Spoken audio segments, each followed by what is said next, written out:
சரி அண்ணா வந்து பொலிட்டிக்கலா ஒரு படத்தை எடுத்திருக்காரு. இப்ப கரண்டா போயிட்டு இருக்க ஒரு பொலிட்டிக்கல் குறித்து அந்த மாதிரி இல்ல அது ஒரு பக்கம். இப்ப கரண்ட் பொலிட்டிக்கல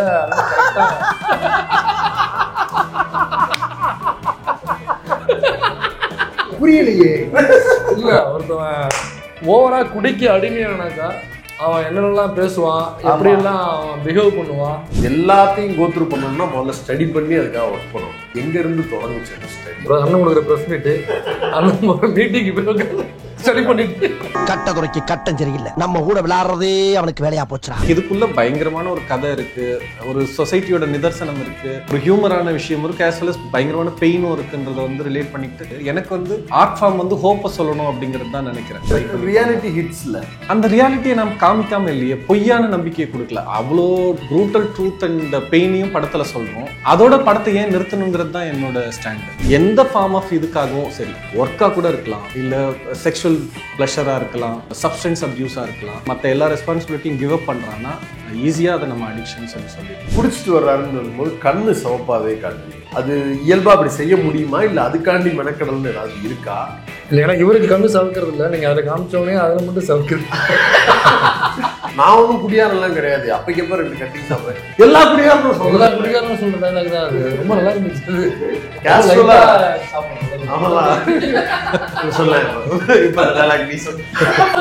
நான் எப்போ வாக்குமூலம் கொடுத்துல உட்காந்துருக்கேன் சொல்லுகிறேன். சஞ்சனாட்டிருந்து இந்த பெர்ஃபார்மன்ஸ் வரும் அப்படின்றது எப்படி வச்சுங்க? கார்பெட்டால வந்து சில சீன்ஸ் வரல. ரஞ்சித் வந்து ரொம்ப க்ளோஸா ஒர்க் பண்ணதுனால ரொம்ப ஃபைனான பெர்ஃபார்மர் அந்த கேர்ள். நீ ஒரு டைம் நேரா மீட் பண்ணு அப்படின்னு சஜஸ்ட் தான் பண்ணாரு. நிறையா போறான், அப்புறம் திருந்துறான். நீங்க சொல்ற மாதிரி திரும்ப வரும்பொழுது ஒரு தமிழ்நாட்டு பெண்ணாக, ஒரு கலாச்சாரத்தை கடைபிடிக்கக்கூடிய பெண்ணாக, ஒரு கண்ணகியாக அவளை வந்து அக்செப்ட் பண்றது தானே ஒரு குடும்ப பெண்ணுக்கு அழகு. அதை விட்டு பைகெல்லாம் போட்டு வந்து பானா வரணும், போனா போகணுமா, நீ யாரா திடீர்னு நான் மிஸ்கின் மாதிரி பேசுறேன்னு நினைச்சுக்காதீங்க. அந்த போர்ஷன் இல்லைன்னா அது வந்து அந்த பொண்ணு அப்படியே ஒரு பயங்கரமான ஒரு நம்ம தமிழ் சமூகத்தோட சுத்த பத்தமா பத்திரமாத்து தங்கமா ஒரு அற்புதமான நம்ம கோயில் கட்டி கொண்டாடலாமே அந்த பொண்ணுக்கு, அந்த ஒரு போர்ஷன் மட்டும் இல்லாம இருக்கணும்ல அப்படிங்கிற மாதிரி சொன்ன கமெண்ட் இருந்தது. நீ மஞ்சள் சேலை கட்டுறதுக்கும் மஞ்சள் தண்ணி ஊத்துறதுக்கும் கோயில் கட்டுறதுக்கும் நாங்க கண்ணகித்தனம் காட்டணும். ஆணுக்கு பிசிக்கல் நீட்ஸ் எப்படி இருக்கோ அதுக்கு இணையா ஒரு பெண்ணுக்கும் தேவை இருந்துட்டு தானே இருக்கு. அவன் அந்த ரீஹாப் போறதுக்கு முன்னாடியுமே ஜெயிலேருந்து வந்த உடனே அந்த பொண்ணோட பிசிக்கலா இருந்தபோது அவ்வளோ அப்யூசிவா தான் இருக்கு. அதை தாண்டி இவளை ரெஸ்பெக்ட் பண்ணி செரிஷ் பண்ணி இன்னொரு ரிலேஷன்ஷிப் ஒரு பியூட்டிஃபுல் ஃப்ளவர் ப்ளூம் ஆகிற மாதிரி தானே அவன் உள்ள வரான். Ashokan character medicine drop out கிட்டத்தட்ட ஃபைனல் இயர் 3rd 4th இயர்ல தான் ஒரு இது பண்ணுவாங்க. அது ஒரிஜினலாவே அந்த மாதிரி 2-3 பேரை சந்திச்சேன். 4-5 பேரோட கல்மினேஷன் தான் அந்த கேரக்டர். நிறைய பேர் இருக்காங்க. அப்படிதான் நான் வச்சிருந்தேன். நீங்க ஜான் விஜயனை பத்தி பேசுறதுன்னா ஜான் விஜயனோட என்ன உள்குத்தமா இருக்குங்க. இதுவும் டிராப் அவுட் தான். ரஷ்யா வரைக்கும் போயிட்டு திருப்பி வந்துருவாங்க. பாடு ராம்பரோஸ் பாவம் பண்ணி பாருங்கிறாங்க. அது அந்த பாட்டுல அந்த படிநிலைகள் வந்து வரிசையா வரும். கேஸ் விலை ஏறிடுச்சு, காசு இல்லை குடிச்சேன், காய்கறி ஏறிடுச்சு குடிச்சேன், பெட்ரோல் விலை ஏறிடுச்சு குடிச்சேன், காரணமே இல்லை குடிச்சு பழகிட்டேன், அதனால காரணமே இல்லை குடிச்சுக்கிட்டே இருக்கேன்டா அப்படின்னு சொல்லிட்டு தான் அந்த பாட்டை ஆரம்பிக்கும். அதுவுமே வரிகளுமே வந்து சும்மா ஒரு குடிப்பாட்டு வைக்கணும் அப்படின்ற மாதிரி வைக்காம அதில் 2 வரி சமத்துவ மதுபான கூடமே அழகிய மதுச்சாலை கீதமே. அது ரொம்ப நல்லா இருந்துச்சு. டேக் லெஃப்ட் பார்வையாளர்கள் அனைவருக்கும் வணக்கம். தொடர்ச்சியாக நாம் பல்வேறு ஆளுமைகளை சந்தித்து உரையாடி வருகிறோம். இடையில வரிசையாக அரசியல் நேர்காணல்கள் மட்டுமே வந்து கொண்டிருந்தது. பேக் டு ஃபார்ம் நாம் மீண்டும் வந்து திரைப்படம் ஒன்றுக்கான ஒரு உரையாடலோடு பாட்டில் ராதா படத்தினுடைய போஸ்டரே வந்து ரொம்ப ஈர்ப்பாக இருந்தது. குரு சோம சுந்தரமும் சில பாட்டில்களும் அப்படின்ற மாதிரி தான் போஸ்டர்ஸ் இருந்தது. அப்புறம் ஒரு நாய்க்குட்டி, அந்த பாட்டிலிருந்து நாய்க்குட்டிக்கு எப்படி நகர்ந்து வந்தது அப்படின்றது குறித்து பேசுவதற்காக பாட்டில் ராதாவினுடைய இயக்குனர் திரு தினகரன் அவர்கள் நம்மோடு இன்றைக்கு இணைந்திருக்கிறார். அவரோடு தான் நாம் உரையாட இருக்கிறோம். வணக்கம். நீலம் புரொடக்ஷன்ஸ் தயாரிப்பில், குரு சோமசுந்தரம் நடிப்பில், தினகரன் அவர்கள் இயக்கத்தில், சஞ்சனா நடராஜன் மற்றும் குரு சோமசுந்தரம் ஆகியோர் நடிப்பில். அவங்களையும் மிஸ் பண்ணிடுவாங்க. சினிமா சேனல்ஸ் அதெல்லாம் பண்ணிடுவாங்க. நம்ம அவங்களே எதிர்பார்க்க மாட்டாங்க. இல்லைங்க, நம்ம ஆடியன்ஸே ஓ குரு சோமசுந்தரமா அப்படின்னு சொல்லிட்டு அப்ப ஹீரோயின் பேரும் சொல்ல மாட்டீங்க அப்படின்னு படம் வந்து வெளிப்படையாவே ஒரு குடிகாரரை பத்தி, குடி நோய் இருக்கக்கூடிய ஒரு நபர் பத்திய படம் அப்படின்னு தான் அறிமுகத்தோடவே தெரிவித்துள்ளோம். இல்லை, எனக்கு இதில் பார்க்கும்போது சரி அண்ணா வந்து பொலிட்டிக்கலாக ஒரு படத்தை எடுத்திருக்காரு. இப்ப கரண்டா போயிட்டு இருக்கிற ஒரு பொலிட்டிக்ஸ்ல டாஸ்மார்க் குறித்து அந்த மாதிரி இல்ல அது ஒரு பக்கம். இப்ப கரண்ட் பொலிட்டிக்ல கரெக்டா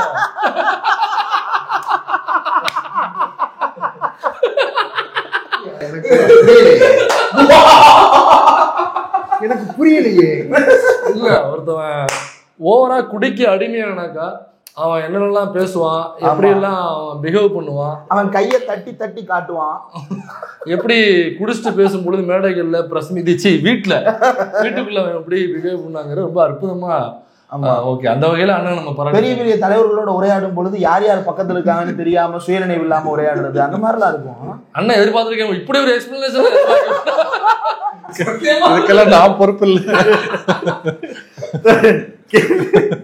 இப்ப நான் கேட்க வந்த கேள்வியே வேற.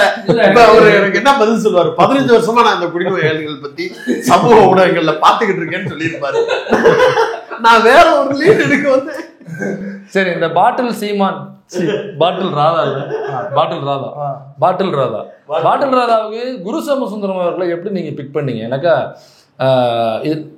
குரு சோமசுந்தரம் வந்து அவருடைய பெர்ஃபார்மன்ஸ் நம்ம யாரும் அவரை பாராட்டுற அளவுக்கு நமக்கு எனக்கெல்லாம் தகுதியே கிடையாதுன்னு வச்சுக்கலாம். நீங்களும் சொல்லிங்க என்ன சேர்ந்தீங்க கமா போது. எனக்கும் கூட இந்த படத்துல குரு சோமசுந்தரத்தோட பெர்ஃபார்மன்ஸை பாராட்டுறதுக்கு ஒருத்தருக்கு உண்மையிலே தகுதி. அவரு இப்ப பிரச்சாரத்துல இருக்காரு. எப்படா என்கிட்ட வருவீங்க, எதுக்குடா என்ன உட்கார வச்சிருக்கீங்க? எப்படி இந்த குரு சோமசுந்தரம் தான் எப்படி நீங்க பிக் பண்ணீங்க? இல்லை, இது கதை எழுதிட்டு ரஞ்சித் கிட்ட அவரோட அந்த திரைக்கதை கொடுத்தப்போ வந்து நான் என் மைண்ட்ல இருந்தது வந்து யாராவது காமெடியன் வச்சு பண்ணலாம். நீங்க உங்க மைண்ட்ல இருந்த நடிகர் யாரு? சும்மா நம்ம எழுதும் போது யாரோ ஒருத்தர் ஞாபகத்தை எழுதுவோம். அதுக்கு நான் வடிவேல் சார் யோசிச்சேன். ஈவன் யோகி பாபு மாதிரி ஒருத்தன் கூட. எனக்கு ஃபர்ஸ்ட் ஸ்கிரிப்ட் ஒன்று பண்ணியிருந்தேன், ஒரு லவ் ஸ்டோரி. அது ட்ரை பண்ணிட்டு இருக்கும்போது நமக்கு ஒரு நடிகர் இருந்தால் தான், யாராவது ஒருத்தவங்க இன்வெஸ்ட் பண்ணுற அளவுக்கு நேம் இருக்க ஒருத்தவங்க இருந்தால் தான் ஒரு சினிமா நடக்கும்ட்டு ஒரு 2 வருஷமா அதுக்காக ட்ரை பண்ணி அந்த ஒரு புரிதல் வந்துருந்தது. ஸோ இதை வந்து ஈஸியாக ஒரு கமெடியனை வச்சு பண்ணோம்னா நடக்கும் அப்படின்னு போகும்போது ரஞ்சித் தான் அதை ஷிஃப்ட் பண்ணார். நீ இவ்வளோ ஒரு ஃபைனான ஸ்கிரிப்ட் இருக்குது, இதை காமெடியன் அந்த மாதிரிலாம் போக வேண்டியதில்லை, இது கரெக்டாக பர்ஃபார்ம் பண்ணுறவங்களை வச்சா மட்டும்தான் நடக்கும், இந்த கதைக்கே ஒரு வேல்யூ இருக்குது, நம்ம அது மாதிரி போய் மாட்ட வேண்டியதில்லை, அந்த மாதிரி யோசிக்க வேண்டியதில்லை அப்படின்னு சொல்லிட்டு தான் தினேஷ், ஃபஹத் ஃபாசில் ப்ளஸ் குரு சோமசுந்தரம் இந்த 3 பேரில் ஒருத்தங்களை நம்ம போகலான்னும் போது தினேஷ் ரப்பர் பந்து அந்த இதில் அவர் கொஞ்சம் ரொம்ப பிஸியாக இருந்தாங்க அந்த டைமு. ஃபஹத் வந்து 2 வருஷம் ஆகும் அப்படின்ற மாதிரி சொன்னாங்க அவரை ரீச் பண்ணி நம்ம கமிட் பண்ணுறதுக்கு. ஆனால் ஒரு ஓகே வித் ஸ்கிரிப்டா ஃபஹத்?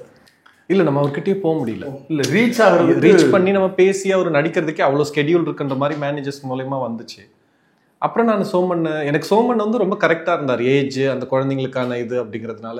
அவர் நேராக போய் சந்திச்சப்போ வந்து அவருக்கு செகண்ட் தாட்டே இல்லை. நம்ம ஒரு ஃபர்ஸ்ட் ஹாஃப் சொல்லும் போதே அவருக்கு வந்து ரிலேட் பண்ணிக்கிட்டாரு. இன்ஃபேக்ட் ஃபர்ஸ்ட் ஹாஃப் நான் கதை சொல்லும் போதே நிறைய இடத்துல அழுதுட்டு சைலன்ஸாக வெயிட் பண்ணி அப்படிதான் போச்சு அந்த நரேஷனே. இந்த கதை சொல்லும் போதே அவர் கேரக்டர் ஆயிட்டாருன்னா நான் அது ஃபர்ஸ்ட் ஹாஃப் முழுக்க காமெடி தான். அது நம்ம காமெடியாக சொல்கிறோம், அவர் ஏன் இப்படி அழுதுட்டு இருக்காருன்ற மாதிரி நம்ம கதை ஒழுங்காக சொல்கிறோமான்ற அளவுக்கு எனக்கு குழப்பம் தான் வந்துச்சு. அப்புறம் செகண்ட் ஹாஃப் ஒரு 10-15 மினிட்ஸ் சொல்லி முடிச்சுட்டு, இல்லை நான் இப்படி தான் ட்ரீட் பண்ணுறேன், ஃபர்ஸ்ட் ஹாஃப் ரொம்ப ஹிலேரியஸாக இருக்கணுன்ற மாதிரி தான் ட்ரீட் பண்ணுறேன், நீங்கள் இதை கரெக்டாக புரிஞ்சுக்கிட்டீங்களா, அந்த காமிக்கல் சீன் சொல்கிறேன், நீங்கள் அழுதுட்டு இருக்கீங்களே அப்படிங்கிற மாதிரி சொல்லும்போது அவர் நிறைய கூத்துப்பற்றையில் 2-3 பேர் லிட்டரலாக அவரோட டெத்தே பார்த்துருக்காரு.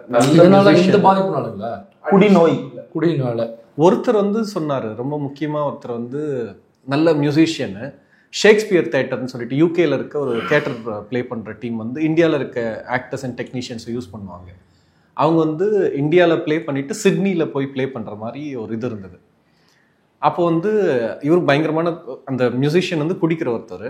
பாம்பேலேருந்து சிட்னி போகணும், சென்னை டு பாம்பே ஃப்ளைட்டை மிஸ் பண்ணிட்டு இருக்காரு. இவங்க பைசா கேதர் பண்ணி சரக்கஷ்டு தான் விட்டுருக்காரு, பைசா கேதர் பண்ணி அவரை ஏற்றி அங்கே அனுப்பிச்சிருக்காங்க. பாம்பே போயிட்டு அகைன் அந்த டீம் அவரை பிக் பண்ணிட்டு போயிருக்காங்க. அங்கே ப்ளே முடிஞ்ச உடனே நிறைய பணம் வருது. அந்த பணத்தை வந்து நல்ல கம்ஃபர்டபுளான ரூமு, ஒரு சூப்பரான பெட்ஸ் அந்த மாதிரி கொடுத்துருக்காங்க. ஃபுல்லாக குடிச்சு பாட்டிலாக ரூமில் வாங்கி வச்சுருந்துருக்காரு. ப்ளே பண்ணுறது, ஷோ முடிக்கிறது, திரும்ப வந்து குடிக்கிறது ரூமில். அந்த மாதிரி ரொம்ப எக்ஸசிவாக குடிச்சு நல்ல குஷனாக இருக்க பெட்டில் ஃபுல்லாக குடிச்சிட்டு போய் திரும்பி கவுந்து படுத்த மாதிரி படுத்திருக்காரு. படுத்ததில் வாமிட்டில் அந்த பெட்டோட அழுத்தத்தில் உள்ளே போய் அதிலே சோக்காகி அப்படியே இறந்துட்டுருக்காங்க. அங்கே இவங்க அனுப்பிச்சவர் வந்து திரும்ப இவங்க அதை ஒரு டெட் பாடியாக தான் ரிசீவ் பண்ணியிருந்திருக்காங்க. அதுக்கப்புறம் அவர் சொன்னார், இது எல்லாமே எனக்கு இதுக்குள்ளே வந்துச்சு, நானே அந்த எட்ஜ்லேருந்து ஜஸ்ட் எஸ்கேப் ஆன ஒருத்தனாக தான் இருந்தன்ற மாதிரி சொல்லும்போது எனக்கு நேச்சுரலாக இந்த அளவுக்கு ஒருத்தவங்க கதையும் கதாபாத்திரம் சார்ந்து அவங்க பர்சனல் லைஃப்பில் இப்படி ஒரு இன்சிடென்ட்டை ரிலேட் பண்ணிக்கிறாங்கன்னா நமக்கு பெருசாக அவங்கள்ட்ட போய் சொல்ல வேண்டியது இல்லைல்ல, டைரக்ட் பண்ணும்போது ஈஸியாக நடந்துருன்றதுனால. மற்றபடி எக்கனாமிக்கல் ஆஸ்பெக்ட் எல்லாம் யோசிக்கவே இல்லை. அவர் இருந்தால் ஃபில்மாக ஃபைனான ஃபில்ம் அச்சீவ் பண்ணல. அதோட நீங்கள் இந்த கதையை எல்லாருக்கூடையுமே இது கனெக்ட் ஆகும். மேபி எல்லாருனாக்க நான் சொல்கிறது ஒரு 80% மக்கள் கூட கனெக்ட் ஆகும். அது நானும் வந்து அப்படி கனெக்ட் பண்ணிக்கிட்டேன். எங்கள் வீட்டில் நடந்த சம்பவங்கள் சின்ன வயசுலலாம் இந்த மாதிரி தான் இருக்கும் சுச்சுவேஷனு. அப்படி இருந்த காலகட்டங்களில் எனக்கு நிறைய இது நிறைய நான் வந்து அதில் இருந்திருக்கேன். அந்த பையனை நான் உட்காந்துருக்கேன். இதேமாரி நம்ம வினோத்ராஜ் கூழாங்கல் படம் எடுத்தப்பையும் நான் அந்த சூழலில் அந்த பையனாக இருந்தேன். அதேமாதிரி இந்த படம் எடுக்கும் பொழுது இந்த மீன் குழம்பு இந்த மேட்டர்லாம் இதேமாரி எக்ஸாக்டாக அப்படியே இந்த போயிட்டு வந்துடுறேன் அப்படின்னு அது நைட்டு 12 மணி தான் ஆகும். அப்போ ஒரு நல்ல நாளாக இருக்கும், வீட்டில் விசேஷமாக இருக்கும், ஒரு மகிழ்ச்சியான தருணங்களை அந்த ஒரு 12 மணிக்கு அப்படி வெளில கிளம்பி போகிறதுங்கிறது டோட்டலாக கொலாப்ஸ் பண்ணி அதை வந்து எந்த ஒரு நல்ல நிகழ்வுமே விடுமுறை நாட்களுமே கொண்டாட முடியாத ஒரு சூழலாக அது டே பை டே நடக்கக்கூடிய ஒரு நிகழ்வாக மாறும் பொழுது அதுலேருந்து தப்பிச்சு எப்படா ஓடி வர்றது அப்படின்ற சூழலில் நானும் அது கடந்து வந்திருக்கும் போது என்னால் ஈஸியாக அதை கனெக்ட் பண்ணிக்க முடியும். இப்போ ஒரு கதை எடுக்கிறீங்க, அந்த கதைக்காக ஒர்க் பண்ணுறீங்க. இப்போ பர்சனலாக உங்களுக்கு அந்த மாதிரியான பழக்கம் கிடையாது. ஆனால் குடியாரரை பற்றி படம் எடுக்கணும்னா ரிசர்ச் பண்ணுறதுங்கிறது பேசிக். எந்த படம் எடுத்தாலும் ரிசர்ச் பண்ணிடுவோம். அதுவும் குறிப்பாக நீலம் மாதிரியான ப்ரொடக்ஷனில் பண்ணணும்னா நீங்கள் A to Z பதில் சொல்ல வேண்டிய இடம் இருக்கும். என்னென்னலாம் ஸ்டடி பண்ணியிருக்கீங்கன்றது வரைக்கும். கூடுதலாக உங்கள் ஃப்ரெண்டாக வேற ரஞ்சித் சார் இருக்கிறதுனால எக்ஸ்ட்ராவாக நீங்கள் அவருக்கு உரிமையாக கேள்வி கேட்குற இடத்துக்கும் அது வந்து நிற்கும். இது எல்லாத்தையும் கோத்ரூ பண்ணணும்னா முதல்ல ஸ்டடி பண்ணி அதுக்காக ஒர்க் பண்ணணும். எங்கேருந்து தொடங்குச்சு அந்த ஸ்டடி? டெய்லி இதுக்கு போயிடுவாங்க, அண்ணன் கொடுக்குற ப்ரெஸ் மீட்டு, அண்ணன் மீட்டிங்கு போய் ஸ்டடி பண்ணிட்டு. இல்லை எனக்கு வந்து இந்த கதை ஸ்டார்டிங் பாயிண்ட் அப்படிங்கிறது கிரவுண்டில் ஆவடியில் வீட்டாண்ட ஃப்ரெண்ட்ஸுங்க, என்னோட ஃப்ரெண்ட்ஸ் இன்றைக்குமே வந்து அவனை வந்து ஏஏ மீட்டிங்க்கு ரீஹேபுக்கு கூப்பிட்டு போகிறதுன்னு ஸ்ட்ரகிள் பண்ணிட்டு தான் இருக்கேன். என்னது ஆல்கஹாலிக் அனானிமஸ் அப்படின்னு சொல்லிட்டு ஆல்கஹாலிக் அடிக்ஷன்லேருந்து ரெக்கவர் ஆனவங்க. அதே மாதிரி என்ஏன்னு ஒரு ஃபோரம் இருக்குது, நார்காட்டிக் அனானிமஸ்ன்னு சொல்லிட்டு ட்ரக் அடிக்ஷன்லேருந்து ரெக்கவர் ஆனவங்க. அந்த அடிக்ஷன்லேருந்து ஓவர் கம் பண்ணுறதுக்கு ஒரே மெடிசன் தான் குளோபலாக, அது என்னென்னா பேசுகிறது தான், தெரப்பி தான். படம் முழுக்க அந்த டிஸ்கஷனு டைலாகாக பேசுறதுங்கிறது அதுலேருந்து நம்ம எடுத்துக்கிட்டது தான். நிறைய பேர் அது வந்து விஷுவலாக கட் பண்ணி அதை பண்ணலாம் இதை பண்ணலான்னு சொல்லிட்டு இருந்தாங்க. ஆனால் இந்த கதைக்கு ஒரு நோக்கம் இருக்குல்ல, இது எது வந்து தீர்வாக சொல்லுதுன்றது இருக்குது, அதுதான் படத்தோட வடிவமாகவும் நம்ம பயன்படுத்திக்கிட்டோம். ஸோ அவங்க வந்து ஃப்ரெண்ட்ஸோட பேசும்போது இந்த மாதிரி பக்கத்தில் கோயில் பதாகையில் ஒருத்தர் வந்து இந்த ஏரியாவில் பயங்கரமாக குடிச்சு ஃபுல்லாக அமக்கலம் பண்ணுறது, நடு ரோட்லேருந்து டிராஃபிக் பண்ணுறது, வீட்டாண்ட சண்டை போடுறது, தெருவில் யாரையும் இருக்கக்கூடாமல் பண்ணுறது, மிட் நைட்டில் எதையாவது போட்டு கொளுத்தி விட்டு இது பண்ணுறது, குஷ்ட்டு நிறைய வேலை பண்ணிகிட்டே இருந்திருக்க பொறுக்க முடியாது கூட்டம் போய் ரீஹாபில் போடுறாங்க. கோவில் பதாகை என்னென்னா ரொம்ப இன்னமும் ஒரு ஊர் மாதிரியே நீங்கள் வச்சுக்கலாம். பக்கத்தில் வயல்வெளியும் இருக்கும், ஓப்பன் ஸ்பேஸ் பயங்கரமாக இருக்கும்னு வச்சுக்கோங்களேன். அந்த மாதிரி இடத்துல இருந்துட்டு ஒருத்தர் கூட்டம் இந்த சைஸ் ரூமில் எடுத்து போய் போட்ட உடனே ஒரு 3 நாள் தான் இருந்திருக்காரு. அப்படியே எங்கேயோ ஜன்னலுக்கு ஒட்டச்சி எகிரி குச்சி ஓடி வந்துட்டுருக்காரு. ஓடி வந்தவர் அவங்க எல்லார் மேலேயும் இருக்க கோவத்தில் ஒரு 15-20 நாள் கண்டினியூஸாக கேப்பே இல்லாமல் குடிச்சிருக்காரு. குடிச்சு இறந்தும் போயிட்டார். ஸோ நான் அவரை தேடி போய் அவர் ஃபேமிலி, அவர் அந்த ஒயின் ஷாப்பில் அங்கே இங்கெல்லாம் கேட்டால் எதுவுமே அவரை பற்றி ட்ரேஸ் பண்ண முடியல. ஆனால் எனக்கு இதுக்குள்ளே பயங்கரமான ஒரு கதை இருக்குது, ஒரு சொசைட்டியோட நிதர்சனம் இருக்குது, ஒரு ஹியூமரான விஷயம் இருக்குது, ஆஸ் வெல் அஸ் பயங்கரமான பெயினும் இருக்குன்றதை வந்து ரிலேட் பண்ணிக்கிட்டு சேம் சைடு பெயின் அண்ட் சேட்னஸை சொல்கிறது, பெயின் அண்ட் சேட்னஸை சொல்கிற ஆர்டிஸ்ட்டும் இருக்காங்க, ஒரு கலைப்படைப்புகளும் இருக்குது. எனக்கு வந்து ஆர்ட் ஃபார்ம் வந்து ஹோப்பை சொல்லணும் அப்படிங்கிறது தான் நினைக்கிறேன். நான் அது ரொம்ப கிளீஷேவா ரொம்ப மொக்கத்தனமான ஒரு விஷயமா சொன்னாலும், ஆனால் என்னோட பர்பஸ் ஆஃப் மேக்கிங் ஃபில்ம்ஸ் அப்படிங்கிறது எஸ்டாப்ளிஷிங் ஹோப் அண்ட் நம்பிக்கையை ஏதோ ஒரு இடத்துல யாரோ ஒரு லைஃப் இதுலேருந்து உள்வாங்கிக்கிட்டு அந்த டேவையோ இல்லை அடுத்த டேவையோ ஹோப்ஃபுல்லாக ஃபேஸ் பண்ணுற ஒரு இடத்துக்கு அவனை நிற்க வைக்க முடியுதுன்னா அது மகிழ்ச்சி தான். அதனால இதை வந்து பெயின்ஃபுல்லாக சேட் எண்டிங்காக இல்லாமல் ஒரு ஹோப்ஃபுல்லான ஒரு ஜாய்ஃபுல்லான ஃபில்மாக மாற்றணும்னு தான் ட்ரை பண்ணி. ரியாலிட்டி ஹிட்ஸில் அந்த ரியாலிட்டியை நாம் காமிக்காமல் இல்லையே, பொய்யான நம்பிக்கையை கொடுக்கல, அவ்வளோ ப்ரூட்டல் ட்ரூத் அண்ட் பெயினையும் படத்தில் சொல்கிறோம். அதோட படத்தை ஏன் நிறுத்தணுங்கிறது தான் என்னோட ஸ்டாண்டு. அதுலேருந்து ஒரு ஹோப், அந்த ஹோப் பொய்யா கூட இருக்கட்டும், அந்த ஹோப் தேவை இல்லை. சொசைட்டி அவ்வளோ குரூவலாக ஒஸ்டான விஷயத்தை தானே திரும்ப திரும்ப ஃபெலோ ஹியூமனுக்கு வச்சுக்கிட்டே இருக்குது. ஆர்ட் ஏன் அதையே பண்ணணுன்றது தான் என்னோட இது. ஆர்ட் வந்து ஹோப்பை கொடுக்கலாம்ல, ஒரு கனவு தானே, நான் அதை ட்ரீம் பண்ணுறேன், அப்படி ஒரு வாழ்க்கை இருக்குன்னு நினைக்கிறேன். இது ரொம்ப பெரிய வார்த்தைலாம் கூட கிடையாது. உண்மையாகவே வந்து நம்ம படத்தில் காமிக்க முடியாத அளவுக்கு பெயின் அண்ட் சஃபரிங்கை ஃபேஸ் பண்ணவங்களாம் திரும்ப அவங்க வாழ்க்கையை மீட் எடுத்துட்டு நல்லபடியாக வாழ்ந்துட்டு இருக்காங்க. சயின்ஸே என்னன்னா, ஒரு 100 பேர் அடிக்ஷனோட எக்ஸ்ட்ரீம்குள்ளே போகிறாங்கன்னா அதில் ஒரு 10லேருந்து 15% பேர் வந்து சர்வைவ் ஆகுறாங்க. உலகம் முழுக்க அப்படிதான் இருக்கு. அந்த மீதி வந்து 80% வந்து அவங்க லைஃப் வேற வேற ஃபார்ம்ல, அதில் ஒரு 20-30 பேர் வந்து ஆக்சிடென்ட்ல கை கால் போன மாதிரி இருப்பாங்க, 20-30%. மீதி ஒரு 15-20% வந்து குடும்பமே இல்லாமல் தனியாக இருப்பாங்க. மீதி அதில் ஒரு 15-20 பேர் இறந்து போயிருப்பாங்க. மீதி பேர் ஜெயிலில் இருப்பாங்க. ஏன்னா இவங்களோட இந்த பர்சன்டேஜ் சொல்றதா இல்லை அந்த குறைஞ்ச பர்சன்டேஜாக இருந்தாலும் அதை சொல்றதா அப்படின்னா எனக்கு இதை சொல்றது தான் தேவைன்னு தோணுச்சு. ஓகே. ஸோ அதுக்கு தான் இந்த படத்தை பயன்படுத்தணும்னு நினைச்சேன். அதுதான் பண்ணியிருக்கேன். அந்த ஸ்டடி பண்றதுல இதெல்லாம் புரிஞ்சுக்க முடியுது. ஆனா பெரும்பான்மையான மக்கள் கூட்டத்துல ஒரு 90% பேர் வந்து இன்னைக்கு நார்மல் சோசியல் ட்ரிங்கிங் அந்த ஹேபிட்டுக்குள்ள வந்துட்டாங்க. ஆனா குடி நோய் அப்படிங்கிற அந்த பெயின் இருக்குல்ல, அது வந்து பெரும்பான்மை இல்லையா நீங்க பண்ண ஸ்டடியில? எனக்கு வெளியில இருந்து பார்க்கும்போது எல்லாரும் குடிக்கிறாங்க, சோசியல் ட்ரிங்கிங் அப்படிதான் தெரியுது. பட் இதுக்காக மெட்டீரியலா நீங்க தேடும்போது எல்லாருமே குடி நோயாளிகளா இருக்கிறோமா இல்ல எப்படி இருக்கிறோம்? இல்லை, இது ரொம்ப பியூட்டிஃபுல்லான கொஸ்டின். நான் இந்த ரிசர்ச்லேருந்து நான் அண்டர்ஸ்டாண்ட் பண்ண ஒரு விஷயம் சொல்கிறேன் பாருங்களேன்.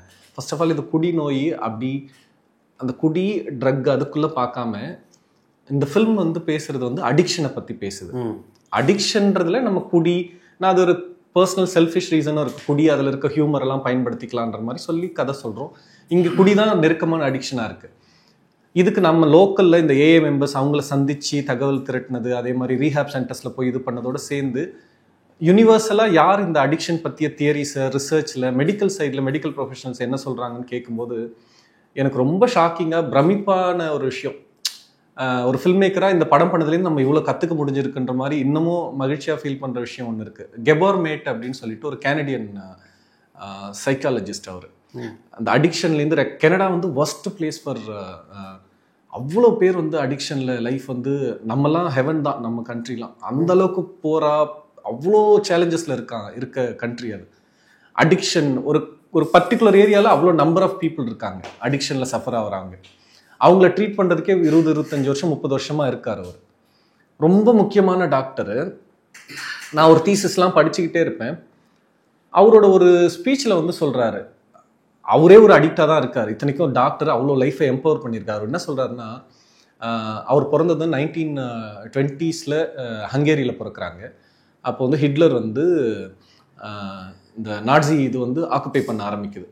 இவர் பிறந்த ஒரு 6 மாதம் 1 வருஷ டைமில் இவங்க அம்மா வந்து ஜூவிஷ் ஃபேமிலியில் பிறக்கிறாங்க. ஜூஸ்ன்னா பார்க்குறவங்களாம் கொல்லணுன்ற மாதிரி தான் அப்போ இருந்த பொலிட்டிக்கல் கிளைமேட். இவங்க அம்மா டாக்டருக்கு வந்து ஃபோன் பண்ணி இந்த மாதிரி கெபார் வந்து அழுதுகிட்டே இருக்கான் எப்பயுமே, நீங்கள் பார்க்க முடியுமா அப்படின்ற மாதிரி சொல்லி கேட்கும்போது, நான் வரமா பார்க்குறேன், ஆனால் வந்து இது வந்து வெறும் கெபாரோட பிரச்சனை மட்டும் கிடையாது. இன்னைக்கு ஹங்கேரியில் இருக்க இல்லை யூரோப்பில் இருக்க எல்லா ஜூவிஷ் குழந்தைங்களுமே ஃபேஸ் பண்ணுற பிரச்சனை அது. ஏன்னா அந்த குழந்தைங்க வந்து அந்த ஜூவிஷ் ஃபேமிலி அவங்க ஒரு த்ரெட்டை ஃபேஸ் பண்ணுறாங்கல்ல, பேனிக்கில் அப்படிதான் கன்சீவ் ஆகி அப்படிதான் குழந்தைங்க வளருது. அந்த ப்ரெஷரில் அந்த ட்ராமா தான் வந்து இன்னைக்கு வரலாம் அந்த குழந்தை என்னன்னா, நான் இந்த உலகத்துக்கே தேவையில்லை அப்படிங்கிற ப்ரெஷரில் தான் அந்த குழந்தை பிறக்குது. அந்த பயம் பதட்டம் தான் குழந்தையோட அழுகையாக இருக்குது. உன்னோட குழந்தை மட்டும் அழுகலை, இங்கே இருக்க எல்லா ஃபேமிலியில் இருக்க குழந்தைங்களும் அழுதுகிட்டே தான் இருக்குது அப்படின்றாங்க.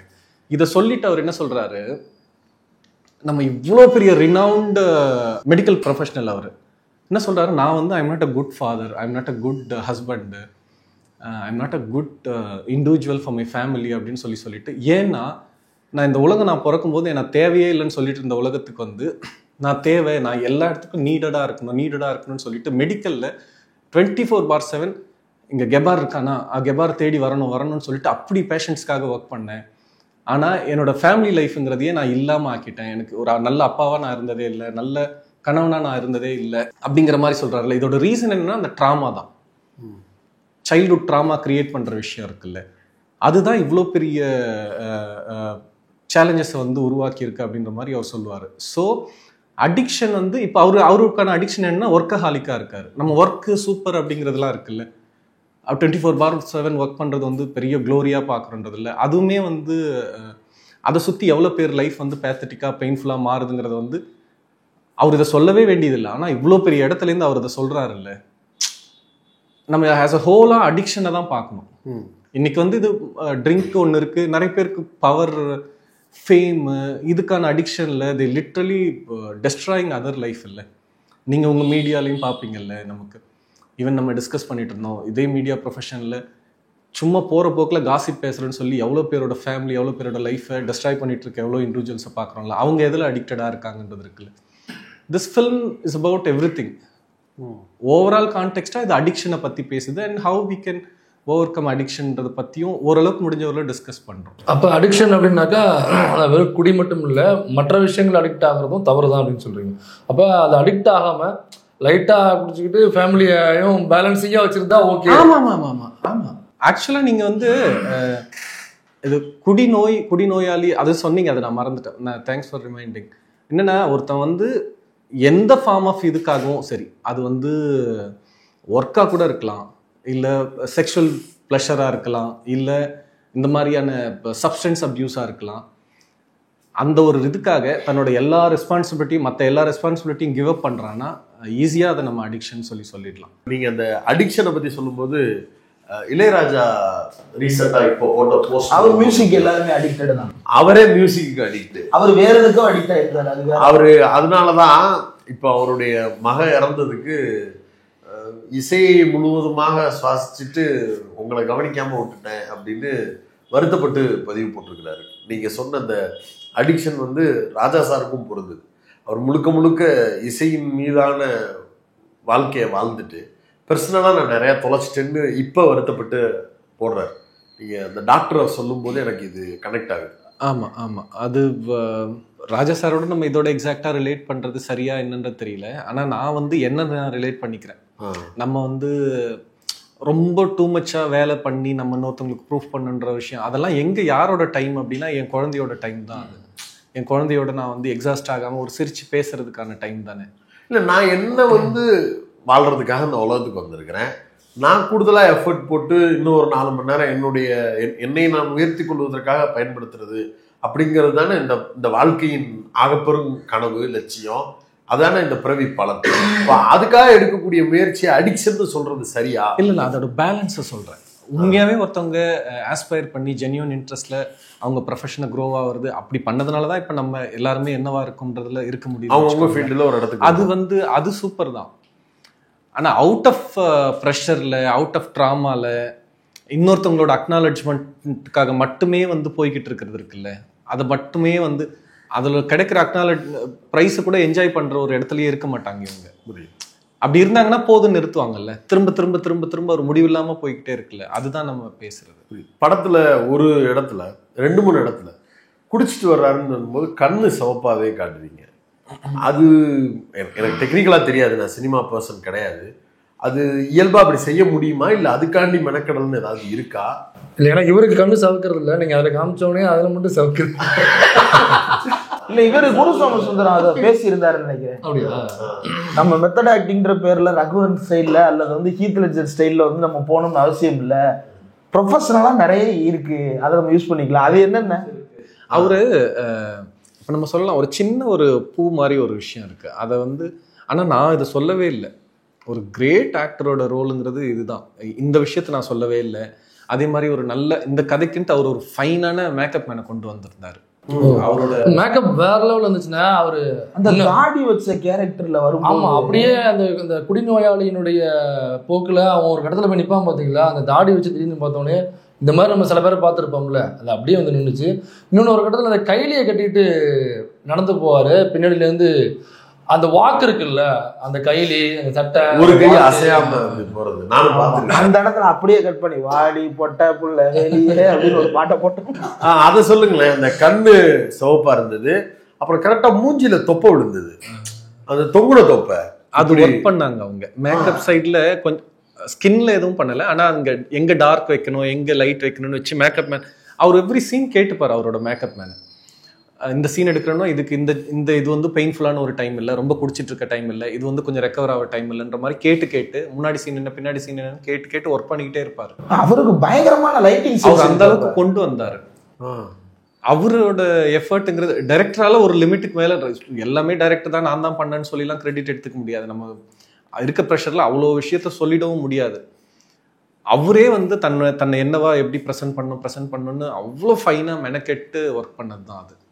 ஈவன் போலீஸ் ஸ்டேஷனில் ஒரு இடம் வந்து அந்த போலீஸ் வந்து திட்டுவாங்க, போதையில் வந்து ஸ்டேஷனுக்குள்ளே கொண்டு வந்து நிறுத்திடுவாங்க. ஃபர்ஸ்ட் டைம் போலீஸ் ஸ்டேஷன் போகும்போது பாட்டில் எடுத்து பேர் என்னடா அப்படின்னா ராதா அம்பிகா அப்படின்ற மாதிரி வர்றதுக்கு வந்து அதுக்கு முன்னாடி வந்து அவன் லுங்கி பின்னாடி இருக்க பாரி கேரக்டர் லுங்கி மடிச்சு கட்டியிருப்பான். அவன் இப்படி சொன்ன உடனே அதை பிரித்து இது பண்ணுவார். இவர் வந்து போதையில் இருக்க நான் அதை சொல்லவே இல்லை, இவர் வந்து தான் லுங்கி கட்டியிருக்கேனான்னு பார்க்குற ஒரு இடம் இருக்கும்ல. இதெல்லாம் ஆக்டரு அந்த ப்ரெசென்ட்ல இருந்து அவங்க உள்வாங்கி பண்ணா மட்டும்தான் பண்ண முடியும். 100% இதை வந்து ஒரு டைரக்டரால யோசிச்சு சொல்லிலாம் வேலை வாங்கவே முடியாது. அது மாதிரி படம் முழுக்க அவர் பண்ண ஒர்க்கு தான் அதிகம். 2-3 இடத்துல ஒரு இந்த இப்படி கேமராவை பார்க்கறதா இருக்கட்டும், அல்லது இந்த பக்கம் சைட்ல கண்ணை தூக்கி பார்க்கறதா இருக்கட்டும், எல்லாருமா சேர்ந்து தன்னை புள்ளி பண்ணும்போது ரியாக்ஷன் வந்து உண்மையிலேயே ஒரு குடிகாரனுக்கு வந்து எப்படி இருக்குமோ அதை அப்படியே நேச்சுரலா காட்டினாரு. இன்னொரு இடத்துல வந்து நான் ஒன்றும் குடியாரெல்லாம் கிடையாது, அப்பைக்கப்ப 2 கட்டிங் சாப்பிட்றேன், எல்லா குடிகாரனும் சொல்ற டைலாக் தான் அது. ரொம்ப நல்லா இருந்துச்சு.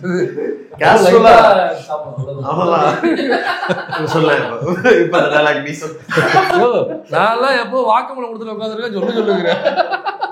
இல்ல சஞ்சனாவோட கேரக்டர் அவங்கள எப்படி சூஸ் பண்ணீங்க? குரு சோமசுந்தரம் அவர் ஒரு மெத்தட் ஆக்டிங்கா சூப்பரா பண்ணுவாரு, ஓகே.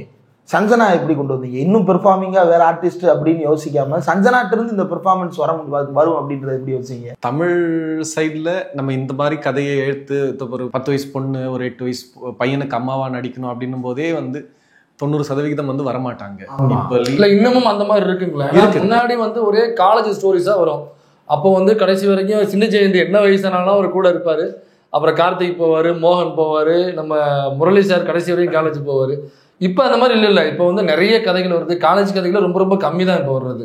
அப்படியே வந்தாலும் அந்த வயதுக்குரிய நபரை மட்டும் தான் போடுவாங்களே தவிர திரும்பவும் ரஜினிகாந்துக்கு டிஷர்ட்டையும் ஜீன்ஸையும் மாட்டுட்டு போறது கிடையாது. போடுறாங்க, சிலர் போட்டுட்டு தான் இருக்கு, சிலர் போறாங்க விட்டுருங்க. ஆனா பெரும்பாலும் மாறிடுச்சு இல்ல, விதிவிலக்கா இருக்க 1-2 தூக்கிட்டு வரக்கூடாது நம்ம. அப்படி இருக்கும் பொழுது இப்ப முன்னாடி மாதிரி இல்ல, மாறிடுச்சுங்கிறது அவங்க இன்னும் நம்பல. இப்ப பூமரா தான் இருக்காங்களா சிலர்? இது தமிழ்ல மட்டும் கிடையாது, கேரளாலையுமே போய் 1-2 ஹீரோயின்ஸை மீட் பண்ணி இது பண்ணோம். அவங்களும் கேட்டுட்டு முடியாதுன்னு பதில் கூட சொல்ல, திரும்ப ஃபோனை அட்டன் பண்ணாம அவங்க அதுக்காக வெயிட் பண்ணி சில 1-2 மாசம் போனது டைமும் இருக்குன்னு வச்சுக்கோங்களேன். இவங்க வந்து சார்பேட்டால வந்து சில சீன்ஸ் வரல. ரஞ்சித் வந்து ரொம்ப க்ளோஸா ஒர்க் பண்ணதுனால ரொம்ப ஃபைனான பர்ஃபார்மர் அந்த கேர்ள், நீ ஒரு டைம் நேராக மீட் பண்ணு அப்படின்னு சஜஸ்ட் தான் பண்ணாரு. நான் வந்து அண்ணனரில் ஒரு காஃபி ஷாப்ல மீட் பண்ணேன். அது மீட் பண்ணும்போதே எனக்கு வந்து எங்கள் அத்தைங்க என்னோட அத்தை பசங்க அவங்க சைடில் குடியால் நிறைய பிரச்சனைகளை ஃபேஸ் பண்ணி அவங்க லைஃப் எப்படின்னா ஒரு ஹாப்பியாக இருக்க ஒரு மொமெண்ட்லேயும் கூட ஹாப்பியை வெளிப்படுத்தவே முடியாது. அந்த அளவுக்கு பெயினை உள்வாங்கிக்கிட்டு அப்படியே சும்மா லைட்டாக கடந்து போகிற மாதிரி இருக்கும். இவங்களோட ஃபிசிக் பார்த்த உடனே அதுக்கான ரொம்ப நொடிஞ்சு இருக்க ஒரு இதுவாக அதை ஈஸியாக ட்ரீட் பண்ண முடியும்னு தோணுச்சு. இன்னொன்று கூட எனக்கு இந்த காலர் போனு கூட தெரியும். அதே மாதிரி பின்னாடி இங்கே ஒரு 3 டாட்ல அந்த போன் வந்து புள்ளியா தெரிகிற மாதிரி இருக்கும், ஸ்பைனோட போனு. இது கரெக்டாக இருக்குமே, இவங்களை யூஸ் பண்ணிக்க முடியும் அப்படின்ற மாதிரி சொல்லிட்டு. இன்னொன்று அவங்களுக்கு வந்து இன்னொரு விஷயம் எனக்கு ரொம்ப பிடிச்சது வந்து அந்த கதை சொல்லும் போதே வந்து ஒரு பெண் சார்ந்த பயங்கரமான ஒரு பார்வை இருந்தது அவங்களுக்கு. விமென்க்கு வந்து இந்த விஷயம் ஏன் அப்படி பேசணும், நம்ம ஒரு கதை கொடுக்குறோம், அவங்க பெரிய ஸ்டார் இல்லை, இந்த கதை கொடுக்குறோம் நீலம் ப்ரொடக்ஷன்லேருந்து வருது உடனே பண்ணிடணும்ட்டு இல்லை, கொஸ்டின் கேட்டுக்கிட்டே இருந்தாங்க. இது இப்படி இருக்கக்கூடாது சார், இது தப்பா இருக்கு, இது இப்படி பண்ணலாமா.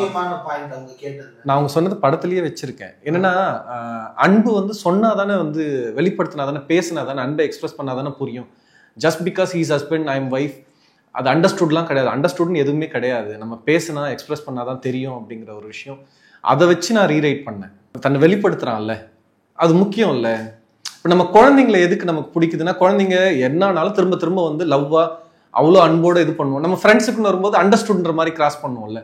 ஆனால் குழந்தைய அந்த அளவுக்கு நம்ம கொண்டாடுறதுக்கு ரீசன் ஒவ்வொரு டைமுமே ஃப்ரெஷ்ஷாக பார்க்குற மாதிரி ஃப்ரெஷ்ஷாக அது அந்த லவ்வை எக்ஸ்பிரஸ் பண்ணிட்டே இருக்குல்ல. பெட்டும் அப்படிதான். ஆமா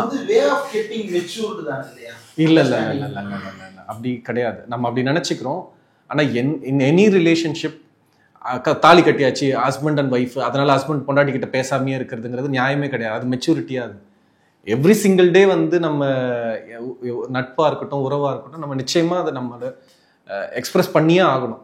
அது அண்டர்ஸ்டுட்ன்றதெல்லாம் அண்டர்ஸ்டுடே கிடையாது, அப்படி ஒரு விஷயமே கிடையாது. அப்புறம் அவர் டெஸ்டிஃபை பண்ணிக்கிறது, பாட்டில் ராதா வந்து தன்னுடைய மனைவிட்ட தன்னை டெஸ்டிஃபை பண்ணி பாவ மன்னிப்பு கேட்டு, அது வந்து உடனே நடக்கிறது இல்லை, இட் டேக்ஸ் டைம் அப்படின்றது. அந்த ரியாலிட்டி வந்து எனக்கு தெரிஞ்சு இதில் ரொம்ப அழகாக போர்ட்ரே ஆயிருந்துச்சு. ஒரு முதல் தடவை போனோடனே அவங்க ஏற்றுக்கணும்னு அவசியம் இல்லை, ரெண்டாவது தடவை போய் ஏற்றுக்கணும்னு அவசியம் இல்லை, கடைசியாக போனாலும் ஏற்றுக்கணும்னு அவசியம் இல்லை. இந்த இதை சிலர் லேக்காக ஃபீல் பண்ணுறாங்க, பட் ஆனால் அதுதான் ரியாலிட்டியாக இருக்குது. இதை எப்படி? ஐயோ, சூப்பரான விஷயம் நீங்கள் சொல்கிறது, ரொம்ப சூப்பரான விஷயம். முதல்ல இது மாதிரி ஒரு இதை இப்படி பார்க்குற பார்வைக்கே ஒரு அதுக்கு ஒரு ஸ்டடி இருக்கணும்னு தான் நான் நினைக்கிறேன். அன்ஃபார்ச்சுனேட்டாக நம்ம என்னென்னா, நீங்கள் சொன்ன மாதிரி லேக்ன்ற மாதிரி கமெண்ட் தான் ஃபில்மு ப்ராக்டிஸ் பண்ணுறவங்களுக்குள்ளுமே அப்படி போகுது. நமக்கு என்னென்னா, ஒரு அடிக்ஷன்லேருந்து வெளியில் வர்றதுங்கிறது ரொம்ப பெரிய விஷயம். மாறன் அண்ணன் கேரக்டர் வந்து படத்தில் ஜோக்கா சொல்லுவார், நான் 14 டைம் ரீஹேப்ல இருந்திருக்கேன்ட்டு, 14 டைம் ரீலாப்ஸ் ஆயிருக்கேன்ட்டு. அது உண்மையாகவே பெயின் தான், முடியாது. அது வெளியில் போனால் வந்து அவர் எஸ்கேப் ஆகி போகும்போதும் வந்தால் திரும்ப குடிச்சிருவேன் அப்படின்றது தான். அவரை பற்றி அவ்வளோதான் அவருக்கு நம்பிக்கை இருக்குன்னு வச்சுக்கோங்களேன். அவ்வளோ டஃப் அது.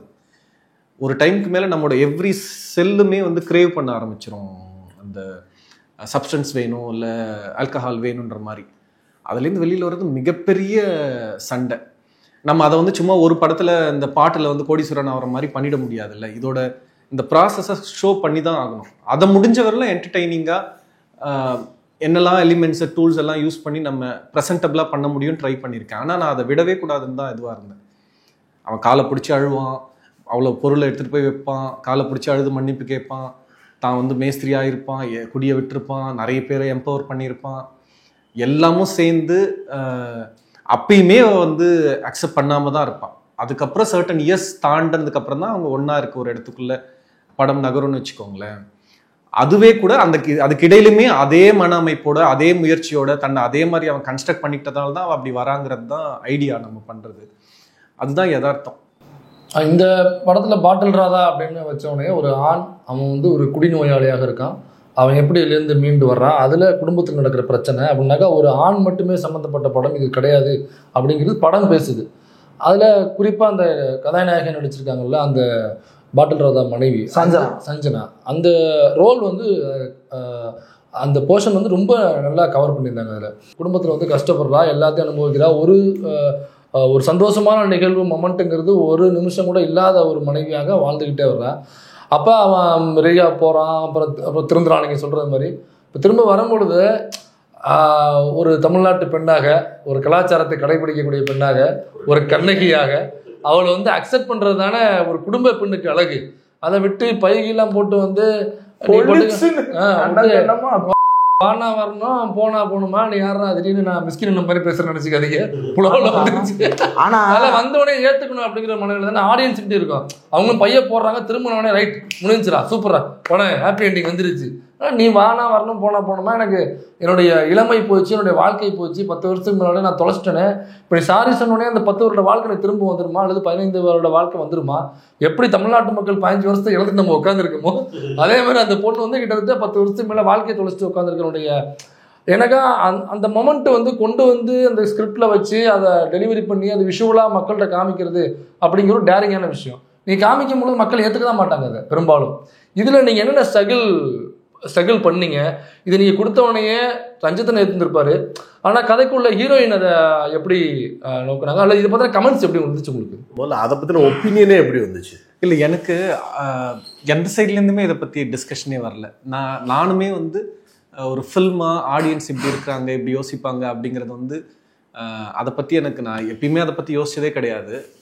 நமக்கு என்ன வாய்ஸ் இருக்கோ அதை முடிஞ்ச வரலாம் ப்ரெசென்டபிளாக ட்ரை பண்ணுன்றது மட்டும்தான் என்னோட ஃபில்ம் லாங்குவேஜ் ஃபில்மாக இருக்குன்னு நான் நினைக்கிறேன். நம்ம அவங்க சைடில் போயிட்டோம்னா அது லட்சம் வியூஸ் அண்ட் பெர்ஸ்பெக்டிவாக போயிடும். நம்மோட வாய்ஸு சேம் சைடு அதை ஆடியன்ஸை ரெஸ்பெக்ட் பண்ணி ப்ரெசென்ட் பண்ணுங்கிறதுல எப்பயுமே கரெக்டாக இருக்கணும்னு தான் நினைப்பேன். இதை பற்றி டிஸ்கஷனே வரல. என்ன பிரச்சனை இருந்ததுன்னா, அவளுக்கு ஒரு ஃப்ரெண்டு ரிலேஷன்ஷிப்பாக ஒருத்தவங்க நம்ம இது பண்ணுறோம்ல, அது வந்து பெரிய பிரச்சனையாக இருந்தது. அந்த ஒரு அது ஒரு ஃப்ரெண்டா இல்லை ஒரு ரிலேஷன்ஷிப்பா அப்படிங்கிறது கூட நம்ம காமிக்க மாட்டோம். ரொம்ப சைலண்டாக தான் அதை கிராஸ் பண்ணுறோம். ஈவன் இது சொல்கிறதுக்கு முன்னாடியே அந்த மாதிரி டிஸ்கஷன் அந்த ஹஸ்பண்டோட சேராமல் அவனை அடித்து பேசுகிறான்றது இருக்குல்ல, அது எங்கே இருந்துன்னா அடிக்டோட 90% அவங்க வாழ்க்கையில் அப்படி தான் இருக்குது. பெண்களோட நிறைய பேரை சந்தித்து பேசியிருந்தோம். நீங்க ஈவன் அதெல்லாம் படத்துல நம்ம வைக்க முடியாது. அவங்க என்ன சொல்றாங்க, என்னோட ஹஸ்பண்ட் இறந்தப்ப நான் உண்மையிலே அந்த அளவுக்கு நான் சந்தோஷப்பட்ட நாளே கிடையாது. எனக்கு சின்ன வயசுல அப்படி மகிழ்ச்சியா இருந்திருப்பேன். நான் ஒரு அம்மாவோட பப்ளிக் போயிட்டு நான் அழுதுருந்தேன், நான் அங்க அழுதுட்டே தான் இருந்தேன். ஆனா வந்து டீ சாப்பிட்றதுக்குன்னு அப்படி வெளியில விலகி போய் நிற்கும் போது எனக்கு அவ்வளவு மகிழ்ச்சியா இருந்தேன். நான் அப்பா முடிஞ்சுது, இதுக்கப்புறம் வாழ்க்கை நல்லா இருக்கும் அப்படிங்கிறது. ஏன்னா அடிக்ட் அவங்க கிரியேட் பண்ணியிருக்க ட்ராமா, அந்த சேலஞ்சு, அடிக்ட் கூட குடிய விட்டு ஒரு 3 வருஷம் 4 வருஷத்துல அவன் வந்து ரெக்கவர் ஆவான்னு வச்சுக்கோங்களேன்.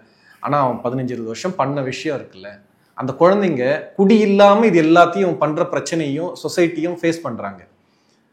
எத்தனை வருஷம் ஆனாலும் அது வந்து அவங்களுக்கு வந்து அது ட்ராமா தான். அவங்க எனக்கே வந்து ஒரு சின்ன இது இருக்கும், எனக்கு இந்த பார்ட்டி செலிப்ரேஷன் அப்படிங்கிறது வந்து போறதுனாலே ஃபர்ஸ்ட் அது போனோம்னா டக்குன்னு ஒரு பதட்டம் ஆயிடும். ஏன்னா எங்க அப்பா குடிச்சிட்டு பண்ண அமக்கலம், கோயில் திருவிழா அது இதனாலுமே வந்து ஏதாவது ஒன்று சண்டை போட்டு அமக்கலம் பண்ணி அது வந்து இந்த கேதரிங்னா ஹாப்பியான மூமெண்ட் கிடையாது போல் இருக்கு, அது ஹாப்பினஸ் கிடையாது, அப்படி போகுது இல்ல. அது இப்படிதானே இருக்கும். இது இன்னும் வேற வேற ஃபார்ம்ல ஃபேஸ் பண்ண குழந்தைங்க, அவங்களோட வீட்டு பெண்கள்லாம் அதை எப்படி எதிர்கொள்வாங்கன்றது இருக்குல்ல, அதோட தொடர்ச்சி தான். அதனால அதை நம்ம ஸ்டடி பண்ணும்போது இது பெருசாலாம் எனக்கு இது part of story, part of லைஃப்ன்ற மாதிரி தான் நான் வச்சிருந்தேன். அந்த ரிலேஷன்ஷிப் பண்ணும்போது வந்து டிஸ்ட்ரிபியூட்டர்ஸ் சைடில் பெரிய பெரிய ப்ரொடியூசர்ஸ் சிலர், எல்லாருமே சொல்ல முடியாது, 1-2 பேர் வந்து அந்த போர்ஷன் இல்லைன்னா அது வந்து அந்த பொண்ணு அப்படியே ஒரு பயங்கரமான ஒரு நம்ம தமிழ் சமூகத்தோட சுத்த பத்தமா பத்திரமாத்து தங்கமா ஒரு அற்புதமான நம்ம கோயில் கட்டி கொண்டாடலாமே அந்த பொண்ணுக்கு, அந்த ஒரு போர்ஷன் மட்டும் இல்லாம இருக்கணும்ல அப்படிங்கிற மாதிரி சொன்ன கமெண்ட் இருந்தது. நீ மஞ்சள் சேலை கட்டுறதுக்கும் மஞ்சள் தண்ணி ஊத்துறதுக்கும் கோயில் கட்டுறதுக்கும் நாங்க கண்ணைத்தனம் காட்டணும். நமக்கு இது பண்ணும்போதே பயமா இருக்கு, ஒரு பெண்ணை கரெக்டான இல்ல. ஆக்சுவலா இப்ப இருக்கிற இந்த எண்டிங்கே வந்து ஒரு வழக்கமான ஒரு எண்டிங் தான்.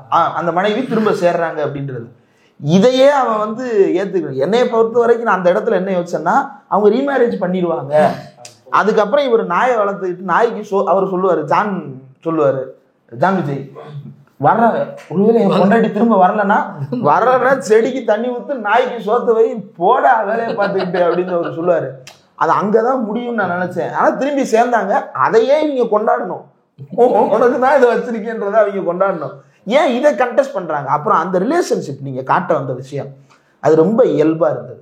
பாட்டில் ராதாவுக்கும் இவங்களுக்குமான அந்த சின்ன சின்ன தொடுதலா இருக்கட்டும், அதற்கு பிறகு வெளியே வந்ததற்கு பிறகு அந்த நண்பருடைய கைகள், அந்த நண்பர் வந்து ரொம்ப ஜென்யூனான ஒரு நண்பராக இருக்கிறாரு.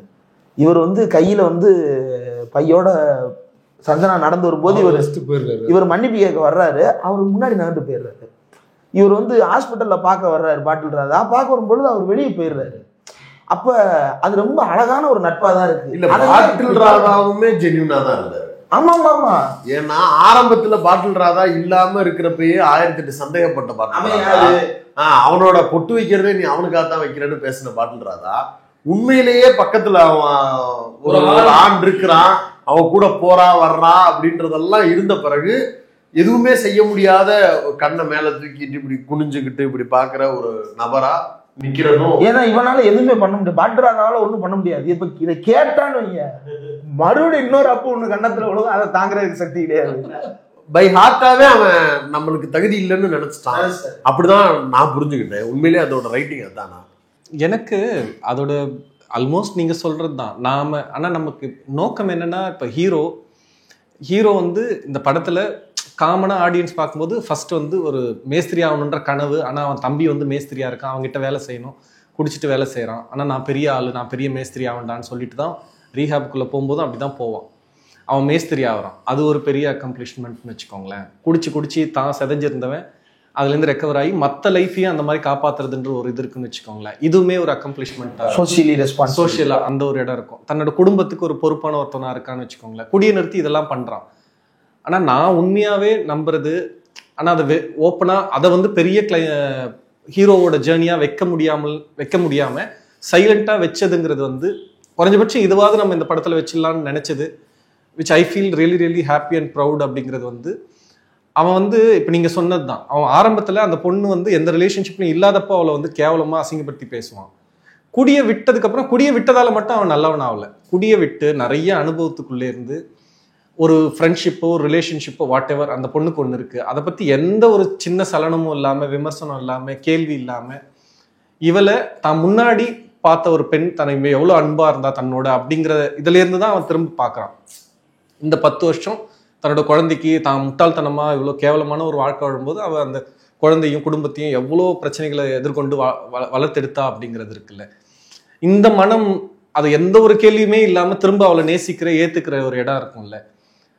எல்லா ஹியூமனுமே அந்த இடத்துக்கு தான் போகணும்னு நான் நினைக்கிறேன். ஒரு தாலி கட்டியாச்சு, ஹஸ்பண்ட் அண்ட் ஒய்ஃபு போட்டு அப்ரெஸ் பண்றது, இல்லை எனக்கு குழந்தை பிறந்துச்சு, என் குழந்தைங்க அவங்களுக்கான தனி லைஃபா அவங்கள பார்க்காம அவங்கள கேவலமா டிக்டேட்டர்ஷிப் மைண்ட் செட்டில் அவங்கள அட்ரஸ் பண்ணுறது, நம்ம ஜூனியர்ஸ் சீனியர்ஸ் எக்ஸ்ப்ளாய்ட் பண்ணுற மாதிரிலாம் இல்லாமல் அவங்கள வின் ஓவர் பண்ணுறது அப்படிங்கிறது லவ் அண்ட் கம்பேஷனால தானே வின் பண்ணணும். அது கண்டினியூஸ் ப்ராக்டிஸ் தானே. அப்போ அவங்களுக்கு ஒரு நண்பர் இருக்காருல்ல, அது எப்படி புரிஞ்சுக்கிறது? அது வென்றெடுக்கிறதுக்கோ அல்ல அது திருப்பி தன் கணவரோடு சேர்ப்பதற்கு உண்டான முகாந்திரத்தின் அடிப்படையில் இருந்து அது நிகழ்வது அல்ல. அந்த பெண்ணுக்கு பெண்ணுக்கு இருக்கிறது அது அவங்களுடைய விருப்பத்திலிருந்து ஒரு நகர்வா மாறுது இல்ல. அப்ப அதுக்கு இதோட எப்படி பொருத்தி பார்க்கறது? இல்லை, இந்த இடத்துல நான் ரொம்ப செல்ஃபிஷான ஒரு பர்சன் தான். நான் தான் பாட்டில் ராதா. எனக்கு அந்த மாதிரி ஒருத்தவங்க கூட இல்லைன்னா என்னால் வாழவே முடியாது. எனக்கு பயம்தான் சமூகத்தை ஃபேஸ் பண்ணுறதுக்கு. இங்கேயுமே ஃபார்வர்டாக ரஞ்சித் அவங்கள ஒன்று சேர்க்காத, அவளுக்கு ஒரு ரிலேஷன்ஷிப் வருது அப்படி போன்றது தான் அவர் சொன்னார். ஆனால் அதை நினைக்கவே எனக்கு பயமாக இருக்குது. எனக்கு பயம்னா என் மேலே இருக்க பயம்தான். எனக்கு என் அம்மா இல்லை, என் ஒய்ஃப் இல்லைன்னா நான் எப்படி ஃபேஸ் பண்ணுன்றது இருக்குல்ல. என்ன தான் படித்தாலும் எனக்குள்ளே இருக்க பயம்தான். என்னோட பயமும் என்னோட அறிவும் தான் படமாக இருக்கணும்னு நான் நினைக்கிறேன். இன்னொருத்தவங்க சொன்னாங்கன்றதுக்காக அப்படி வச்சுட்டு போகிறதுல எனக்கு விருப்பம் இல்லை. அது தவறாகவே இருந்தால் கூட அதுதான் என்னோட லிமிட். என்னோட நம்பிக்கையை மீறிய ஒரு ஒர்க்கா அது இருக்க வேண்டாம் தான் நான் நினைக்கிறேன். புரிஞ்சுக்கிறேன். நான் இன்னொன்று கேட்க விரும்புறது என்னன்னா, அந்த பெண்ணை நேசித்தல் என்பது அந்த பெண்ணுக்கான நேசத்திற்குரிய நபர்களோடு அவர்களை வாழ விடுவது. அதுவும் ஒரு வே ஆஃப் மெச்சூரிட்டி தானே. நீ அங்க போயிட்ட, அதை விரும்பி இருக்க, நீ அதோடய இரு. நான் தனியா நாய்க்குட்டியோடையும் செடியோடையும் என்னுடைய வாழ்க்கையை தொடர விரும்புறேன். ஏன்னா நான் உனக்கு கொடுத்த வலியும் வேதனையும் அவ்வளவு இருக்கு. அந்த பெயினை நீ என் கூட வந்து வாழ்ந்துதான் நீ இது பண்ணணும்னு இல்லை. இது ஒரு டைப் ஆஃப் மெச்சூரிட்டி தானே. ஆமா ஆமா ஆமா.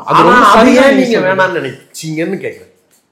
அது இப்ப நீங்க சொல்றீங்கல்ல, நீங்க பண்ணிருந்தீங்கன்னா டெஃபினட்டா இப்படி நீங்க பண்ணிருக்க முடியும். ஆனா நான் பண்றேன்ல, எனக்கு என்னோட லிமிட், என்னோட பயத்துக்குள்ளே தானே அந்த படம் இருக்கு. அதான் தெரிஞ்சுக்க விரும்புறேன். அது என்ன பயம், அது என்ன லிமிட்னு. எனக்கு ஒரு limited understanding of Periyar, Ambedkar, மார்க்ஸோட இதை பத்தி ஒரு பெரிய நன்மதிப்பும் அவங்களோட டீச்சிங்ஸ் பற்றிய ஒரு சின்ன அளவுக்கு உள்வாங்கியிருக்கோம். இருந்தாலுமே யதார்த்தத்தில் சமூகத்தில் ரொம்ப நேரோ மைண்டடாக இருக்க ஒரு மனுஷனாக தான் நான் இருக்கேன். என்னோட ரெப்ரசன்டேஷன் தான் இந்த ஃபில்ம். ஓகே, அது அப்படி நீங்கள் போங்க, நீ போயிடு, அப்படி ஒரு வாழ்க்கை வாழுன்னு சொல்கிற ஒரு அந்த மாதிரி பர்சன் நான் இல்லை. ஆக்சுவலாக எனக்கே அந்த பிரச்சனை இருக்குது, எனக்கே அந்த லிமிட்டேஷன் இருக்குது. நான் என்னோட குறையும் நிறையும் தான் அந்த படமாக இருக்குது. நம்ம அதை நீங்கள் நல்லா இருக்குன்னு சொல்கிறது எந்த அளவுக்கு அதை நான் மகிழ்ச்சியாக ஏற்றுக்கிறனோ, இது சரியில்லைங்கிறதுமே அது என்னோட குறை தான் நான் நினைக்கிறேன். இது நான் சரியில்லைன்னுலாம் சொல்லலை. இல்லை, இது விமர்சனமே, இந்த டிஸ்கஷனுமே என்னோட லிமிட்டேஷன் தான். அது எனக்குள்ள இருக்க மனத்தடையும் தயக்கம் தான் அது. இல்லை, ஆனால் ஒரு இடம் எனக்கு ரொம்ப கன்வின்ஸ் ஆனது. நான் எடுத்திருந்தாலும் அதுக்கு மேல ஒரு இது என்னன்னா, நீங்க இப்போ இவங்களை பத்தி பேசுறீங்க, ஆனா இது பாட்டில் ராதா அப்படிங்கிற அந்த ராதாமணிங்கிற ஒரு அடிக்ட் இருக்கான்ல, அவன் டிசீஸ்ட் பர்சன், அவன் ஒரு நோயாளி, அவன் மன்னிப்பு கேட்கறான், அழுகுறான், திரும்ப ஒரு வாழ்க்கை வேணும்னு சொல்லி எல்லா விதமாகவும் தன்னை மேம்படுத்திக்கிட்டு ஒரு வாழ்க்கைக்காக கிட்டத்தட்ட பிச்சை எடுக்கிறான்ல. அவனுக்கு இன்னொரு வாழ்க்கை கிடைக்கலாமா வேணாமா அப்படிங்கிற ஒரு இடத்துல போகும்போது, அவனுக்கு நல்ல குடும்பம் அமையலாமா, தனக்கு ஒரு மறுபடியும் காதல் கிடைக்கலாமா, குழந்தைங்க கிடைக்கலாமா அப்படின்னா என்னோட ஸ்டாண்ட் கிடைக்கலான்னு தான் நான் நினைக்கிறேன். அதுதான் அந்த கதையா போச்சு. நான் அடிக்ட், அவன் ஒரு டிசீஸ் பர்சன், அவனோட ஜேர்னியா தான் இந்த படத்தை பார்த்தேன். நீங்க சஞ்சனா பெர்ஸ்பெக்டிவ்லேருந்து இந்த ஃபில்ம் பண்றீங்கன்னு வச்சுக்கோங்களேன், அதாவது அஞ்சலமோட பெர்ஸ்பெக்டிவ்லேருந்து இந்த ஃபில்ம் பண்றீங்க அப்படின்னா நீங்க சொல்றது எல்லாமே நியாயம்தான், அப்படி பண்ண முடியும். ஆனால் இந்த இது இப்போதான் நாம தான் ஃபர்ஸ்ட் டைம் இதை அட்ரஸ் பண்ணுறோம். ரொம்பவும் எக்ஸ்ட்ரீமாக போயிட்டு பார்க்குறவங்கள பேனிக் ஆக்கிடாம ஒரு கம்ஃபர்ட்டும் கொடுக்க வேண்டியது இருக்குது ஆடியன்ஸுக்கு. அவங்க ரிலேட் பண்ணிக்கிட்டு அவங்க ஒரு நம்பிக்கையாகவும் ஹாப்பியாகவும் வெளியில் போகிறதுக்கான ஒரு ரிலேட் பண்ணிக்கிற மொமெண்ட்ஸை கிரியேட் பண்ணணும்ல ஃபில்ம். ஓகே, அப்படி பார்க்கும்போது அந்த ஆண் நண்பருடைய கேரக்டர் தேவைப்பட்டுச்சா? அது ஏன் வச்சிங்க? அது பேசப்படணும்னு நினைச்சிங்களா? ஆமாம் ஆமாம். ஏன் பேசப்படணும்? ஏன்னா இந்த மாதிரி அடிக்ட்ஸோட இது முதல்ல ஃபிசிக்கலாகவே ஒரு பெண்ணுக்கு, ஆணுக்கு ஃபிசிக்கல் நீட்ஸ் எப்படி இருக்கோ அதுக்கு இணையாக ஒரு பெண்ணுக்கும் தேவை இருந்துட்டு தானே இருக்கு. அவன் அந்த ரீஹேப் போகிறதுக்கு முன்னாடியுமே ஜெயிலேருந்து வந்த உடனே அந்த பொண்ணோட ஃபிசிக்கலாக இருந்தபோது அவ்வளோ அப்யூசிவாக தான் இருக்கும். குடிச்சிட்டு தான் அவளோட இருப்பான். அவ பெயின்ஃபுல்லா தான் டியர்ஸோட தான் அவனை ஏத்துப்பான். அதை தாண்டி இவளை ரெஸ்பெக்ட் பண்ணி செரிஷ் பண்ணி இன்னொரு ரிலேஷன்ஷிப் ஒரு பியூட்டிஃபுல் ஃப்ளவர் ப்ளூம் ஆகிற மாதிரி தானே அவன் உள்ள வரான். அதை அவள் உள்வாங்கிறதுல என்ன அளவில் அது எந்த விதத்துலையும் தவறாவோ இல்லை தயக்கமாக நம்ம யோசிக்கின்ற அளவுக்கெல்லாம் இல்லவே இல்லை. அவளுக்கு எல்லா நியாயமும் இருக்கு. இவன் அவ்வளோ கேவலமான அருவருப்பான ஒரு மட்டமான ஒரு ஹியூமன் தான் இவனோட ஜேர்னியை இவன் ஒரு ஸ்ட்ரகிள் பண்ணி தன்னோட இதுலேருந்து வெளியில வர ட்ரை பண்றான் மாதிரி அந்த பெண்ணுக்கு அவளோட வாழ்க்கையை சுதந்திரமா வாழறதுக்கு அவ சண்டை போட்டு தரையிலேருந்து நின்று எழுந்து சொந்தமா தொழில் பண்ணி வாழறா. அவ இண்டிபெண்டா ஒரு லைஃபை கன்ஸ்ட்ரக்ட் பண்ணிக்க ட்ரை பண்றா. அது யார் என்ன அவனுக்கான பேக்ரவுண்ட் என்னங்கிறதுல நம்ம சொல்லலை. ஒரு சைலண்டா சட்டிலா ஒரு லைஃப் ஒரு ரிலேஷன்ஷிப் வருது, அது அழகா வெளியில போகுது. இந்த டிலமா எனக்கு தப்பா தோணல. அந்த ஒரு ரிலேஷன்ஷிப் இடையில அது ரிலேஷன்ஷிப்பா இருக்கலாம், பாய் ஃப்ரெண்டா இருக்கலாம், பெஸ்டியா இருக்கலாம், என்ன வேணாலும் இருக்கலாம். அல்லது ஆனா தெளிவா ஷார்ட்டை நீங்க வீட்டு வாசல்லே தான் வச்சீங்க. வீட்டுக்குள்ள நீங்க கேமரா கொண்டு போகவே இல்லை.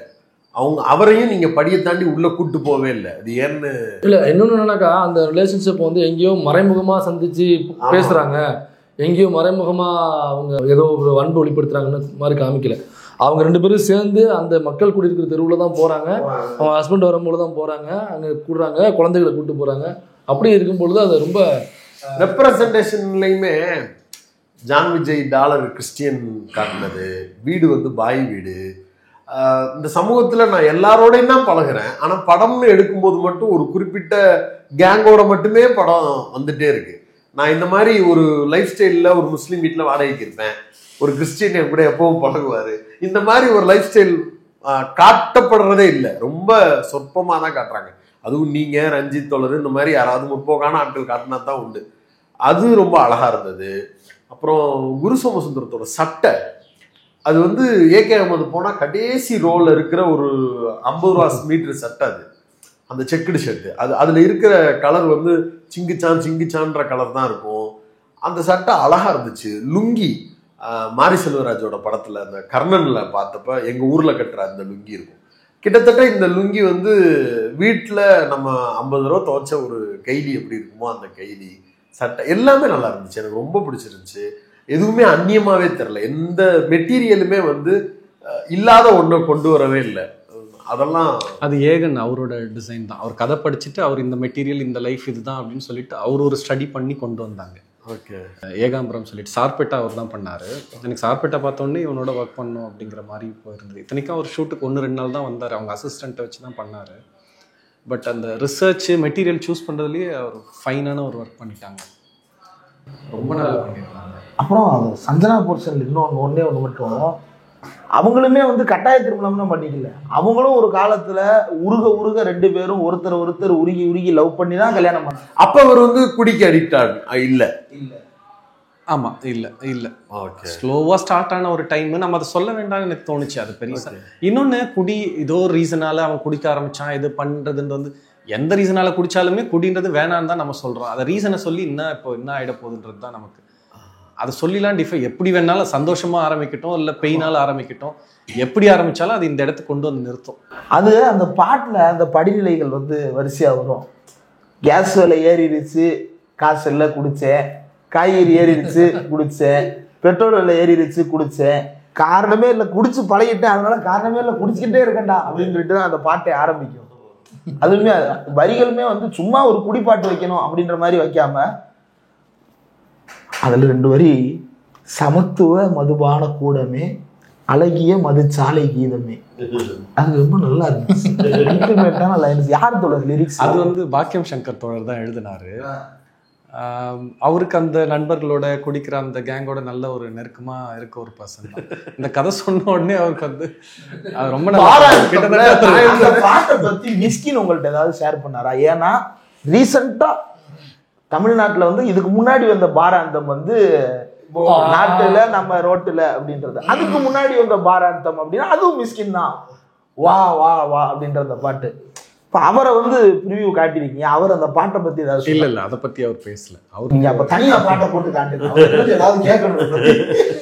ஏன்னா சரக்கு கடை, பட்டா சாராய கடை, பச்சை கடை இப்படிலாம், மதுபான கூடம், மதுச்சாலை கீதம், நல்லா இருக்கேன். மதுப்பிரியர்கள் மீது அக்கறை கொண்டு ஒரு வந்திருக்கிற ஒரு படம். அந்த பாட்டு அதுக்கப்புறம் என்ன ஆகுது, இப்படி ஆரம்பிக்கிறது தான் என்னவா மாறுது அப்படின்றது. எனக்கு சீனா ஒரு சீன் மட்டும் நீங்க எனக்கு சொன்னா நல்லா இருக்கும்னு தோணுது. அந்த பேக்கரி சீன் இருக்குல்ல, அது ரொம்ப டச்சிங்கான ஒரு சீன். அவன் திரும்ப நினைக்கிற இடம் அது. அந்த அந்த சீன் வந்து பல பேருக்கு லைஃப்ல நடந்த சீன் தான் இருக்கும்னு நான் நினைக்கிறேன். அவங்கவுங்களுடைய சுச்சுவேஷனை பொறுத்து சீனா மாறும், பொருட்கள் மாறும், இது மாறும். அந்த சீனை எழுத வேண்டிய தேவை எங்கேருந்து வந்தது, அதை பற்றி எனக்கு கொஞ்சம் சொல்லணும்னு தோணுது. அது திருமலை வாயில ஒரு அண்ணன் ஒருத்தர் மேஸ்திரி. அவர் நான் ஆக்சுவலாக படம் பார்க்க ஃபோன் பண்ணி கொடுக்கும்போது நான் எங்கண்ணா இருக்கீங்க அப்படின்னு, என்ன வாத்தியாரு அப்படின்ற மாதிரி சொல்லுவார். இந்த மாதிரி படம் முடிச்சிருக்கேன் வாங்கினா அப்படின்னா, அவர் என்ன நினச்சிக்கிறாரு, இதை நான் ரீஹேப் சென்டரில் ஏதாவது ரெடி பண்ணி வச்சுட்டு கூப்பிட்றன்ற மாதிரி நினச்சி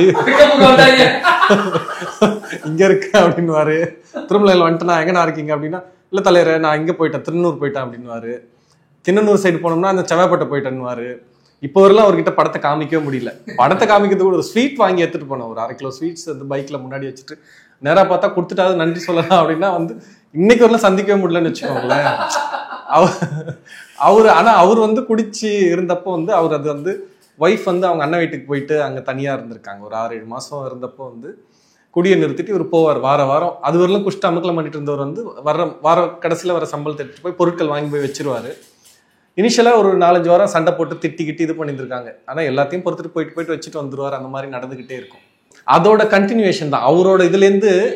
ஆக்சுவலாக அவர் வந்து ஒரு டைம் இந்த தீபாவளி டைம் வந்து அவர் தான் சொன்னார். அவர் குழந்தைங்களுக்கு வந்து பார்க்கும்போது குழந்தைங்க ரோட்ல இந்த மாதிரி பட்டாசுலாம் போய்கிட்டு இருக்கும்போது இவர் போய் ஒரு பட்டாசு கடையில் போயிட்டு வாங்கியிருக்காரு திங்ஸ் எல்லாம், ஸ்வீட்ஸ் அந்த மாதிரிலாம் வாங்கிட்டு திருடிக்கிட்டு ஓட போகும்போது அந்த கடைக்காரன் பிடிச்சி நிறுத்தினப்போ வந்து இவர் பார்த்து அதை அழுவ ஆரம்பிச்சுட்டு இருக்காரு. நல்ல வேலை செய்யற கிணறு நோன்றவர் அவர், உர போட்டு இது பண்ணுவாங்கல்ல அந்த சைட்லலாம் கிணறு, இன்னமும் கிணறு தான் ஆவடி திருமலை சைட்லாம் இது பண்ணுவாங்க. ஸோ அவர் பிடிச்ச உடனே இவர் பயங்கரமா அழுவ ஆரம்பிச்சிட்டு இருக்காரு. அந்த அண்ணன் வந்து கடைக்காரர் வந்து சொல்லியிருக்காரு, அண்ணாச்சி நீங்க எடுத்துட்டு போங்க, எப்போ காசு கொடுக்குமோ கொடுங்க அப்படின்ற மாதிரி அந்த கவர் அவர்கிட்ட கொடுத்துட்டு கடைக்காரர் திரும்ப போயிட்டு இருக்காரு. இதுலயுமே அந்த கடைக்காரர் ஒரு சைலன்ஸ். ஆமா, அவர் வந்து ஜென்யூனா தான். இப்போ எல்லாருமே மனுஷங்க தானே, அவன் திருடுனான்னு சொல்லி இது பண்ணான். ஆனா அவன் அழுவ ஆரம்பிச்ச உடனே அவனுக்கான லைஃப்ன்றது அதுலயே அவர் புரிஞ்சுக்கிட்டாரு. அவர் ரொம்ப குரூவலாலாம் மாறிடல. அதுக்கப்புறமும் கொஞ்சம் எடுத்தும் படத்தோட நீளத்துக்காக வந்து நம்ம வெளில வைக்க முடியல.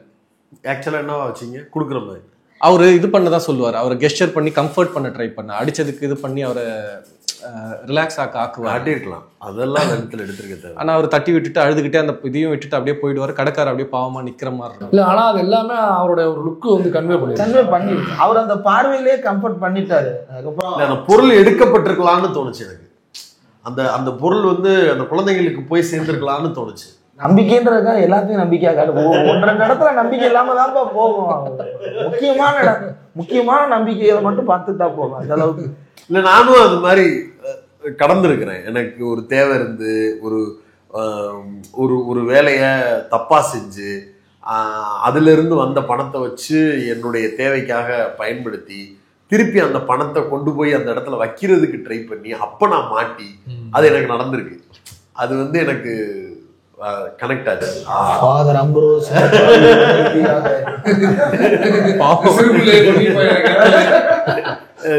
பாவ மன்னிப்பு செஷன் மாதிரி.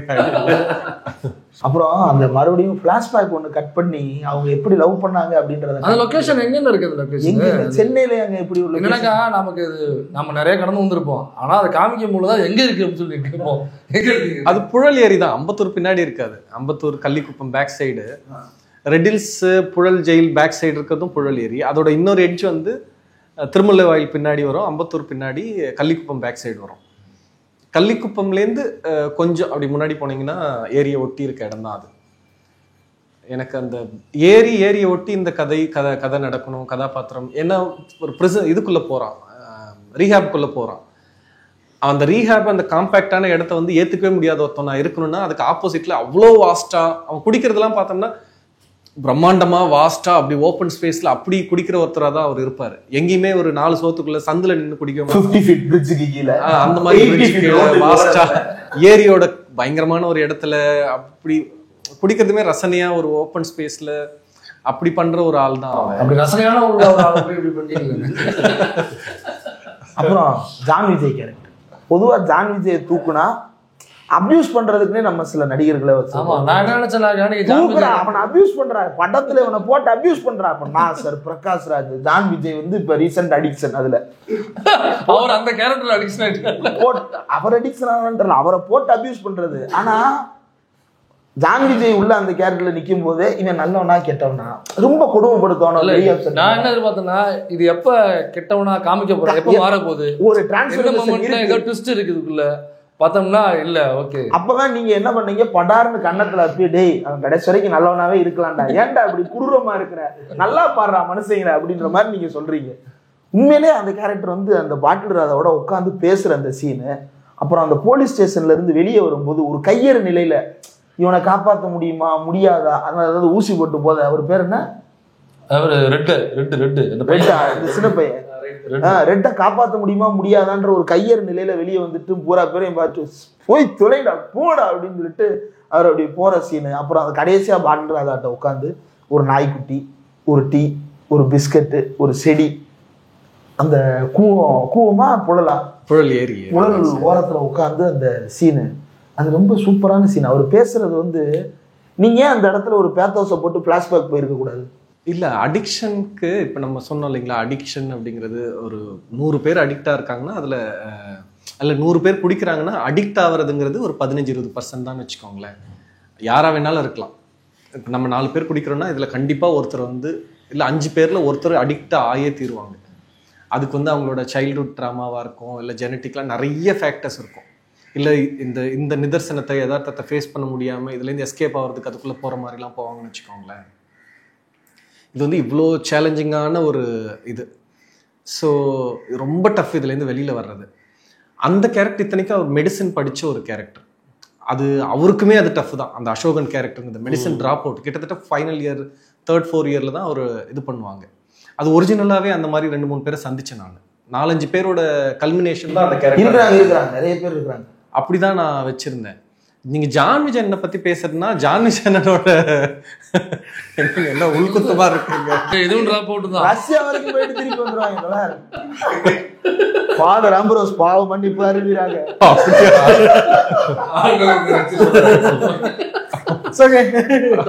ஆனா நான் அடிக்ஷன்ல இருந்து வெளில வரல தோழர்.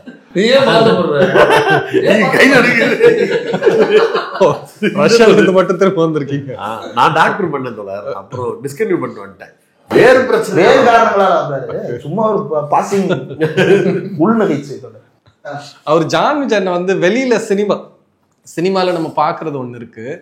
ஆனால் நான் கபாலிலேருந்து ஒர்க் பண்ணியிருக்கேன் அவரோட. கபாலியில் வந்து நம்ம அவருக்கு ஹேர் கட்டு, டேட்டூ அதெல்லாம் கண்டினியூட்டி நான் பார்ப்பேன். பர்சனலாக நிறைய இன்ட்ராக்ஷன் இருக்கும்.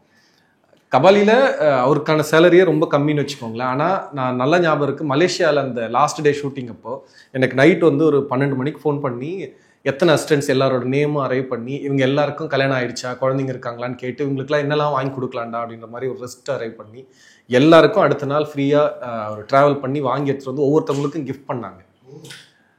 பெரிய பணம் இருக்கா தெரியல, ஆனால் உழைச்சாங்க, படத்துக்கு ஒர்க் பண்ணவங்க, இவங்களுக்கு ஹானர் பண்ணணும் அப்படிங்கிற ஒரு இது. பர்சனலாக அவர் வீட்டுக்கெல்லாம் போகணும்னு வச்சுக்கோங்களேன், நம்மளோட எவ்வளோ நிதானத்தோடு நம்ம இருக்கமோ அதுதான் அவரோட ஒரிஜினல் இது. அவ்வளோ லவ் அண்ட் கம்பேஷனட்டோட அவங்க அம்மாவாக இருக்கட்டும் அப்படி ட்ரீட் பண்ணுவாங்க. அவங்க the way they greet people, food கொடுத்து அப்படி பார்த்துப்பாங்க. அவங்க வீட்டு சூழலை பற்றி ஒரு இடத்துல சொல்லியிருப்பாரு, இன்டர்வியூல சொல்லியிருப்பாரு, வீட்டில் கோழி இருக்கும் எல்லாம் இருக்கும் அப்படின்னு சொல்லிட்டு ஒரு இது சொல்லியிருப்பாரு. அதுதான் அவரோட ஒரிஜினல் ஃபேஸ். எனக்கு இதில் அவர் காசு பண்ணுறதுங்கிறது வந்து நான் சினிமாவை பார்த்து காசு பண்ணல. நான் ஒரிஜினலாக அவர் என்னவா இருக்காரோ நீங்கள் அப்படி இருந்தால் நல்லா இருக்கணும் அப்படின்னு தான் அவர்கிட்ட கேட்டேன். ஆனால் அது ரொம்ப கஷ்டமாக இருந்தது அவருக்கு. சினிமால வேற மாதிரி அவர் நடிச்சு ட்ரெயின் ஆயிட்டு அவராலேயே அவரோட அந்த மாதிரி இருக்கவே முடியல. அப்படி ஒரு 50% எம்ஆர் ராதாவே அவரை வாழ வைக்கிறது அவரால் இருக்க முடியல. ஆனா அவர் என்ன பண்ணாரு, 100% என்னோட சரண்டர் ஆயிட்டாரு. அவர்கிட்ட வரும்போது மட்டும் அவர் ஐ பிளிங்க் கூட கவனிப்பேன். ரொம்ப லைட்டா உதட இது பண்ணாரு, ஒரு பிளிங்க் தேவையில்லாம பண்ணாருன்னா கட் பண்ணிடுவேன். அவருக்கே புரிஞ்சிடும், ஓகே நம்ம பழைய மாதிரி ஆகிறோம், திரும்ப நார்மல் ஆகும் அப்படின்ட்டு. அதே மாதிரி டேக்ஸ் அவர் வந்தாலே மினிமம் 5-10 டேக் போயிடும். அதிகபட்சம் 20-25 டேக் வரலும் போயிருக்குன்னு வச்சுக்கோங்களேன் ஒரே ஷாட்டுக்கே. அவர் ஒரு நாளும் வந்து முகம் சுழிச்சு ஃபர்ஸ்ட் டைம் படம் பண்றான் இவ்வளோ ஓவரா பண்றான்ற மாதிரிலாம் இது பண்ணதே கிடையாது. நான் ஓகே பண்ணும்போது வருவார், இது ஓகேவாடா இதுதானே சூப்பர்ரா அப்படின்ற மாதிரி போயிடுவார். என்னன்னா அவரால் திரும்பவும் அதே இதை மெயின்டைன் பண்ண முடியாது. அந்த அளவுக்கு இயர்ஸ் டுகெதர் வேற மாதிரி ப்ராக்டிஸ். அபியூஸ் பண்ணிருக்காங்க அவர் அப்படி பண்ணிட்டார்ல, அவரை அபியூஸ் பண்ணிருக்காங்க. அப்படி எனக்கு ஜான் விஜயன் வந்து இதுல ரொம்ப பிடிக்கும், மௌனகுருல செல்வம். அவர் ரொம்ப ஷட்டிலா பண்ணிருப்பாரு. நம்ம படத்துலயுமே சரி, அந்த இல்ல ஆனா அதுல பெர்ஃபார்மன்ஸ் பாத்தீங்கன்னா ரொம்ப ஷட்டிலா இருக்கும். அது வந்து திரும்ப இதுல நீங்க அதை ட்ரை பண்ணிருக்கீங்கன்னு நினைக்கிறேன் மேபி. ஆனா அது கொஞ்சம் பக்கத்துல வந்திருக்கு. எனக்கு அதுதான் மௌனகுரு தான் பெஸ்ட் அவர் பண்ணதுல. எனக்கு அவர் ஆக்சுவலா அவர் ராதாரவி மாதிரி வந்து எல்லா கேரக்டர்ஸையும் தாங்கக்கூடிய திராணி உள்ள ஒரு ஆக்டர். இன்னொன்று முக்கியமானது நாய்க்குட்டி கேரக்டரு.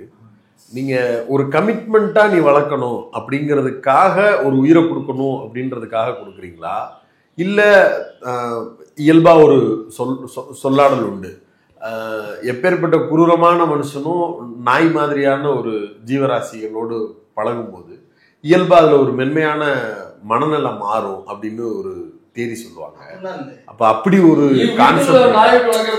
அது சொல்லல பட் அந்த சேரிஸ் இருக்கும்ல, நாய் வந்து கட்டி பிடிக்கிறது, அது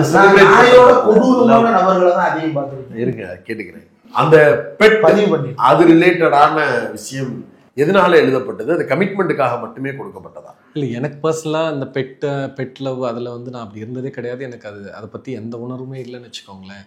நான் வந்து மனுஷங்களுக்கே இங்கே சாப்பாடு போட மாட்டாங்க, மனுஷங்களே மதிக்கிறதில்ல, வாழறதில்ல. அதை தாண்டி இதை பற்றியே ரொம்ப பேசுறதுல வந்து என்னால் உள்ளே போக முடிஞ்சதே இல்லை. அது வந்து அது ஒரு பக்கம். அது ஆனால் அடிக்டோட லைஃப் என்னவா இருக்குங்கிறது வந்து அவன் எந்த தொழில் எதை எடுத்தாலும் வந்து ஒரு நாள் ஆரம்பிச்சானா அடுத்த 10 நாள் குடிச்சிட்டு படுத்து கிடப்பான். திரும்ப அந்த வேலைக்கும் போக மாட்டான், வாங்கின பணத்தையும் ஹானர் பண்ண மாட்டான், எடுத்த ரெஸ்பான்சிபிலிட்டியை ஃபுல்ஃபில் பண்ண மாட்டான். அது ரிலேஷன்ஷிப்குள்ளே சரி, சொசைட்டியில் சரி, ஒர்க்கில் எல்லாத்துலேயுமே அப்படி தான் இருப்பான். அப்போ அடிக்ட் ஒரு செடியும் நாயும் அப்படிங்கிறது, நீ ஒரு நாள் சாப்பாடு வச்சுட்டு 10 நாள் நம்ம படுத்துட்டு எங்கேயாவது சரக்கு வச்சுட்டு தூங்கியிருந்தோம்னா அந்த நாயும் உயிரோட இருக்காது, செடியும் காஞ்சி போயிடும்னு வச்சுக்கோங்களேன். எவ்ரி சிங்கிள் டே ஒருத்தவங்க அட்ரஸ் பண்ணணும் இல்லைங்களா, அதை ரொம்ப க்ளோஸாக அதை மானிட்டர் பண்ணி அட்ரஸ் பண்ணாதான் அது ஃப்ளரிஷ் ஆகும். டெய்லி பேசிஸில் நம்ம லைஃப்பை ரீஎஸ்டாப்ளிஷ் பண்ணிக்கிறது தான் அவர் வந்து மெட்டஃபராக அவர் சொல்லிட்டு போவார். அப்படி ஒரு விஷயத்த அவன் அதுக்கப்புறம் தான் தொழிலில் அவன் திரும்ப டெய்லி பேசிஸில் ஃபோக்கஸ்டாக இருப்பான். டெய்லி பேசிஸில் இன்னொரு லைஃபையுமே தன்னை மாதிரியான அடிக்ட்ஸை ரெக்கவர் பண்ணுறதுக்கு என்ன பண்ணணும்னு யோசிப்பான். அதே மாதிரி கான்ஸ்டண்ட்டாக தன்னோட ஃபேமிலியை அட்ரஸ் பண்ணுறதா இருக்கட்டும், சுற்றி இருக்க ஒர்க் பிளேஸில் மற்றவங்களை ரெஸ்பெக்ட் பண்ணி இது பண்ணுற ஒரு விஷயமா இருக்கட்டும், இதெல்லாம் கனவு தானே. இப்படி ஒரு வாழ்க்கை, இப்படி ஒரு இந்த இடத்துக்கு தான் எல்லா ஆஸ் அ ஹியூமனாக எல்லாருமே நகரணுங்கிற ஒரு ஆசை தான் அது. அதுதான் அது. இந்த அடிக்ஷனில் குடியால் அடிக்ட் ஆகிறவங்கள ஒரு சின்ன ரூமில் உட்கார வச்சு அவங்கள ட்ரெயின் பண்ணி அதுக்கு பிறகு அவங்க வெளியில் போய் வாழ்கிறது அப்படிங்கிற ஒரு லைஃப் ஸ்டைலை உருவாக்குறதுக்கு ஒரு சிஸ்டம் இங்கே இருக்குது. சரியாக தப்பாக நடக்குது அதெல்லாம் வேற. பட் ஆனால் அது அப்படி ஒன்று இருக்குது. ஆனால் இன்டர்வியூ ஆரம்பிக்கும் போது எல்லாருமே ஒரு விதத்தில் அடிக்ஷனாக இருக்கும் அப்படின்னு குறிப்பிட்டீங்க. ரஞ்சித்தும் மேடைகளில் அதை சொன்னார். அந்த மாதிரியான அடிக்ஷன்ஸுக்கு அப்படியான ஒரு என்வாயர்மெண்ட் இங்கே கிடையாது. எல்லா மித்த அடிக்ஷன்ஸுக்கு சொல்கிறேன், நம்ம அந்த லைஃப்பை அப்படியே தான் ரன் பண்ணுறோம். அதுக்கு ஏதாவது டேக் அவே அப்படின்னு ஏதாவது சொல்ல விரும்புறீங்களா நீங்கள்? இல்லை அதை எப்படி ஓவர் கம் பண்ணுறது அப்படிங்கிற அந்த இதுக்கான பதில் இருக்கு. என்னன்னா பதிலாக நான் புரிஞ்சுக்கிட்டது சொல்கிறேன். நான் ஒரு மெடிக்கல் ப்ரொஃபஷனல் கிடையாது, இல்லை பெரிய களத்தில் ஒர்க் பண்ணுற செயல்பாட்டாளர் கிடையாதுன்னு வச்சுக்கோங்களேன். ஒரு ஃபில்ம் மேக்கராக இந்த கதை எழுதுறதுக்கு ஒரு நியாயமாக இந்த படத்தை பண்ணணுன்றதுக்காக சில ரிசர்ச் பண்ணேன். அதுலேருந்து நான் புரிஞ்சுக்கிறது, அடிக்ஷன் என்ன பண்ணுதுன்னா நமக்கு ஒரு டோபமைன் கிரியேட் பண்ணுதில்ல, ஒரு பயங்கரமான சாட்டிஸ்ஃபேக்ஷன், ஹாப்பினஸ் கிரியேட் பண்ணுதில்ல. அது வந்து நம்ம எந்த மாதிரி இதில் இருந்தாலும் சரி, நம்மளோட லிமிட்டட் சுச்சுவேஷன்லேருந்து இன்னொரு லைஃப்பை எம்பவர் பண்ணுறதுக்கு, இன்னொரு லைஃபோட சின்னதாக அந்த லைஃப்பில் ஒரு வேல்யூ ஆட் பண்ணுற மாதிரி பேரலாக நம்ம பண்ணும்போது இது கொடுக்குற அந்த ஹாப்பினஸ் அண்ட் இது இருக்குல்ல, ஹை இருக்குல்ல, அது அதுலேருந்துமே நிகழுன்றது தான். நீங்கள் பார்க்குறீங்கன்னா இப்போது நிறைய மாஸ்டர்ஸ் சொல்கிறேன். பெரியார் மாதிரி ஒருத்தவங்க வந்து, நானும் வந்து அவரோட தியரி ஸ்டடியெல்லாம் தாண்டி ஒருத்தர் வந்து எப்படி வந்து ஒரு மூத்திர சட்டியோட வந்து லேட் 80s வரலும் ஒருத்தர் ரோடாக திரிஞ்சிருக்காரு, ஒர்க் பண்ணியிருக்காரு அப்படின்னா அவர் வந்து சாட்டிஸ்ஃபேக்ஷன் இல்லாமையாக பண்ணியிருப்பாரு. எவ்ரி சிங்கிள் டே நிறைய பேரை பார்த்துருப்பாரு. அவங்களோட முகத்தில் அவங்க வாழ்க்கையில் நடக்கிற மாற்றத்தை வந்து பார்த்துருப்பாங்க. எனக்கு இந்த ப்ராசஸ் தான் அவங்க வாழ்க்கையோட லைஃபோட ஏஜையே மாற்றிருக்குன்னு சொல்கிறேன். இது இவருக்கு மட்டும் இல்லை. நீங்க புத்தாவோட லைஃப் எடுத்துக்கிறீங்கன்னா, அவர் பிறக்கிறதே குழந்தை, சிக் பேஷண்ட். அவர் அம்மாவோட மரணத்தில் தான் அவர் பிறக்கிறாரு. அம்மாவோட நெருக்கத்துல வளரவே இல்லை. சின்ன வயசுலேருந்தே நோயில இருந்த குழந்தை தான் அவர். நிறைய ஸ்டேஜ்ல வந்து அவர் இறந்துருவாருன்ற மாதிரி தான் இது பண்ணாங்க. ஆனால் அவர் 80 வயசு வரையிலும் வாழ்ந்தாங்க. 30 வயசுல ஆரம்பிச்சு 80 வயசு வரல, அந்த 50 வருஷம் என்ன பண்ணாரு, ரோடா தெரிஞ்சாரு. நார்த் ஈஸ்டர்ன் சைட்ல புத்தாவை பத்தி பேசுறது நம்ம தான் சும்மா சிலையை வச்சுக்கின்னு க்ளோரிஃபை பண்ணிட்டு இருப்போம். அவங்க என்ன சொல்றாங்க, வாக்கிங் புத்தா அப்படின்வாங்க. வாக்கிங் புத்தாவோட மீனிங் என்னன்னா, மக்கள் கிட்ட போனாரு, வேலை செஞ்சாரு, மக்களுக்காக உழைச்சாருங்கிறது தான் அதோட இது. சும்மா உட்காந்துட்டு ஏதோ இந்த மரத்துக்கு இந்த காற்றை வாங்கிட்டு ஏதோ தத்துவம் பேசிட்டு இல்லை, ரீச் பண்ணிக்கிட்டே இருந்தார், போய்கிட்டே இருந்தார், வேலை செஞ்சுக்கிட்டே இருந்தாரு. அது கொடுக்குது இல்லை, அது கொடுக்குற மகிழ்ச்சியும் மன நிறைவும் தான் அவரை நோயை ஓவர் கம் பண்ண வச்சிருக்கு. நிறைய விஷயத்த ஓவர் கம் பண்ண வச்சு அத்தனை வயசு வரலாம் இருந்தாங்கல்ல. நிறைய மாஸ்டர்ஸ் அந்த மாதிரி இன்னொரு லைஃப்காக மற்றவங்களுக்காக சிந்திச்சு எழுதின ஒர்க் பண்ணவங்களோட லைஃப் வந்து அவ்வளோ தூரம் ப்ரொலாங் ஆகி தான் இருக்கு. அது இது கொடுக்கறத விட அது பெட்டரான வேல்யூ, ஒரு நிறைவும் மகிழ்ச்சியும் ஒருத்தனுக்கு கொடுக்கும் தான் நான் நினைக்கிறேன். ரொம்ப முக்கியமான ஒரு அப்சர்வேஷன். ரொம்ப ஒரு நிறைவான படம், கருத்தியலாகவும் சரி அரசியலாகவும் சரி. நீங்கள் வந்து இதை வந்து யாரோ ஒருத்தர் மேலே இந்த பாவத்தை தூக்கி வச்சு மற்ற எல்லாரையும் நிரபராதி ஆக்கியிருக்கலாம். ஆனால் அப்படி பண்ணல. இதில் எல்லாருக்கும் அவங்கவுங்க தரப்புல இருந்து ஒரு ரெஸ்பான்சிபிலிட்டி இருக்குது அப்படின்றத வந்து வன்மம் இல்லாமல் ரொம்ப இயல்பான உரையாடல் மூலமாக இது உன் பொறுப்பு, இது ஓம் பொறுப்பு, இது உன்னோட வேலை, இது என்னோட வேலை அப்படின்றத வந்து அழகாக சுட்டி காட்டியிருக்கீங்க. உங்களுடைய சமூக புரிதல் வந்து ரொம்ப அழகாக இருக்குது. ரொம்ப அழகான ஒரு படமாக இந்த படத்தை எங்களுக்கு கொண்டு வந்து சேர்த்துருக்கீங்க.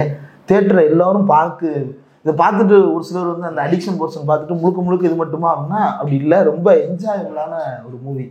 ஷான் ரோல்டனை பற்றி கேட்காம விட்டோம், அதை மட்டும் கேட்டுருவோம்.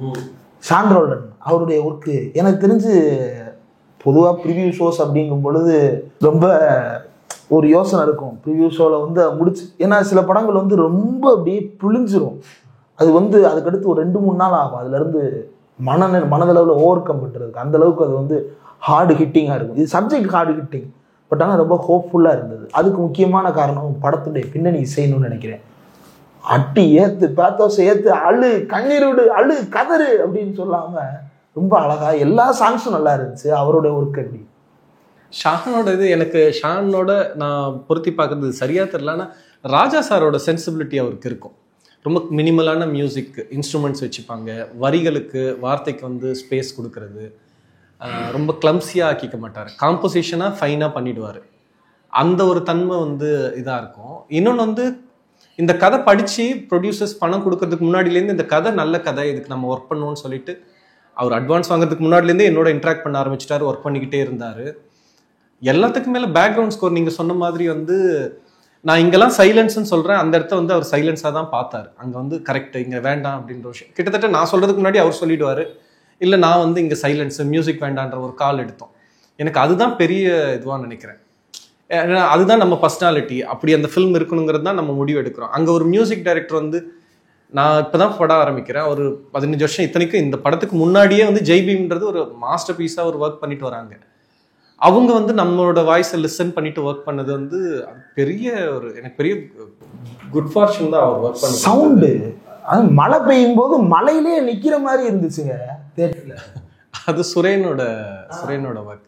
சுரேன் அழகிய கூத்தன் அவங்கள பற்றியுமே சொல்லணும். அவங்க ஒரு பக்கம் பெரிய அந்த ஜெயிலர் மாதிரி அந்த மாதிரி பெரிய பெரிய ஃபிலிம்ஸ் பண்ணுறவங்க, பெரிய கமர்ஷியல் ஃபிலிம்ஸ் எல்லாம் தொடர்ந்து பண்ணுறவங்க. இந்த படம் இது என்ன ஸ்பேஸ், என்ன சைஸில் இருக்குது, இதோட யூனிக்னஸ் என்னங்கிறதுக்குள்ளேருந்து தான் ஒர்க் பண்ணாங்க. ஜென்ரலாக அப்படி ஷிஃப்ட் ஆக மாட்டாங்க, அப்படியே அந்த மாதிரி மாஸ் ஃபில்முக்கு பண்ணுற மாதிரி போயிடுவாங்க. ஆனால் இதோட தன்மையை புரிஞ்சுக்கிட்டு இதுக்கு என்ன பண்ணணும், சேம் சைடு தியேட்ரிக்கலாகவும் நம்ம இந்த இன்டர்மிஷன்லாம் பார்த்தீங்கன்னா அது மியூசிக் கிடையாது, சவுண்டு தான் அந்த ஒர்க்கு. அவ்வளோ பெரிய வேல்யூவும் கிரியேட் பண்ணாங்க. எங்கே அதை ஒர்க் பண்ணணும் எங்கே பண்ணக்கூடாதுன்ற கால் வந்து அதுவுமே அவங்களோட ஒர்க்கு தான். என்னோட மேர்லி சினிமாட்டோகிராஃபராக இருக்கட்டும், ஆர்ட் டைரக்டராக இருக்கட்டும், நம்ம அவங்க சூஸ் பண்ணதுங்கிறது அவங்க எக்ஸ்ட்ராடனரி இண்டிவிஜுவல், எக்ஸ்ட்ராடனரி டெக்னீஷியன்றதுனால தான் சூஸ் பண்ணுறோம். அவங்க கான்ட்ரிபியூஷன் எல்லாமே சேர்ந்து அதெல்லாம் நான் ரெப்ரசென்ட் பண்ணுறதுங்கிறது அவங்களோட ஒர்க்கை சேர்த்து தான் ரெப்ரசென்ட் பண்ணுறேன். அப்படிதான் இருக்குது. ரைட். ரொம்ப அழகான படம். தோழர் ரஞ்சித் அவர்களுக்கும் நீலம் ப்ரொடக்ஷன்ஸுக்கும் கூட எங்களுடைய அன்பு முத்தங்கள். Balloon pictures. ரொம்ப மகிழ்ச்சி தோழர் உங்களோடு உரையாடியதில். சமூகத்தை பற்றி உங்களுடைய புரிதலும் சரி, உங்களுடைய திரைப்படமும் ரொம்ப அழகா இருக்கு. அடுத்தடுத்து தொடர்ந்து இதே மாதிரி இன்னும் அடுத்தடுத்து வெற்றி படங்களை கொடுக்கணும். நீலம்ல இருந்து இப்படி ஒரு படம் அப்படிங்கிறது எல்லாரும் எதிர்பார்க்கிற ஒரு படம் தான்.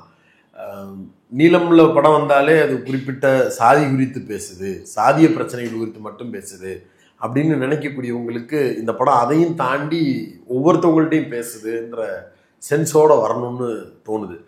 ஒரு சில சாதியவாதிகள் கூட நீளம் வந்துருச்சு அப்போனா ஏதாவது ஜாதியை பற்றி படம் எடுத்திருப்பாங்க அப்படின்னு நினச்சி இந்த படத்தை பார்க்காம இருக்காத. சாதியை விட கொடூரமாக உடம்ப அழிச்சுக்கிட்டு இருக்கிற ஒரு பிரச்சனையை பற்றி இதுல வர்க்கமும் உள்ள வருது. அப்போ எல்லாமே அதில் ஒரு பேசு பொருளாக இருக்குது. தயவு செஞ்சு வந்து பார்க்கணும் அப்படிங்கிறது எங்களுடைய விருப்பம். எக்ஸலண்டான ஸ்க்ரீன் பிளே, பெர்ஃபார்மன்ஸ் எல்லாம் நாங்கள் சொல்கிற அளவுக்கு தகுதியான நபர்கள் இல்லை. எல்லாருமே சொல்லியிருப்பாங்க. ஆடியன்ஸ் தான் சுப்பீரியர். ஆக்சுவலா ஆடியன்ஸ் அவங்க தான் சுப்பீரியர், நீங்க தான் சுப்பீரியர். நிறைய பேர் பப்ளிக் ரிவ்யூவில் பார்க்கும்போது பெண்கள் குறிப்பாக வெளியில் வந்து எங்க வாழ்க்கையில் நடந்துச்சு, என் வாழ்க்கையில் நடந்துச்சு அப்படின்னு சொல்லிட்டு அப்படியே போகிறது வந்து கண்கூடா இன்னமும் மைண்டுக்குள்ளே வருது. உங்கள்கிட்ட இன்டர்வியூ எடுக்கிறதுக்கு ப்ரிப்பேர் பண்ணும்போது பப்ளிக் ரிவ்யூ தான் போட்டு பார்த்தேன். ஒத்து சொன்னாப்புல பேசின எல்லா பெண்களும் என் வாழ்க்கையில் நடந்து நீங்க திட்டமிட்டு தேட்டருக்கு கூப்பிட்டு வந்தீங்க. ஏன்னா இப்போ ஒரு சிலர் அதை பண்றாங்க, அதெல்லாம் வந்து கனெக்ட் பண்ணிக்க முடியுது. அதனால கட்டாயம் வீட்டில் இருக்கக்கூடிய எல்லாரும் போய் பார்க்க வேண்டியது. ஃப்ரெண்ட்ஸா இருந்து நான் படம் பார்க்கும்போது பின்னாடி ஒரு கேங் வந்திருந்தாங்க.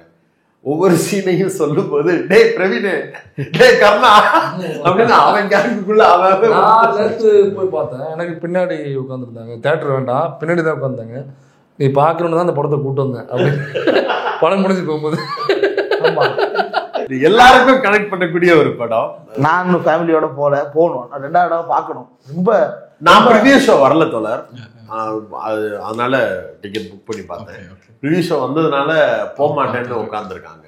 ரொம்ப நாட்கள் கழித்து வந்து ஒரு ஃபீல் குட்டான, ரொம்ப குடும்பத்தோட பார்த்து எல்லாரும் என்ஜாய் பண்ணக்கூடிய ஒரு சீசனா இது வந்திருக்கு.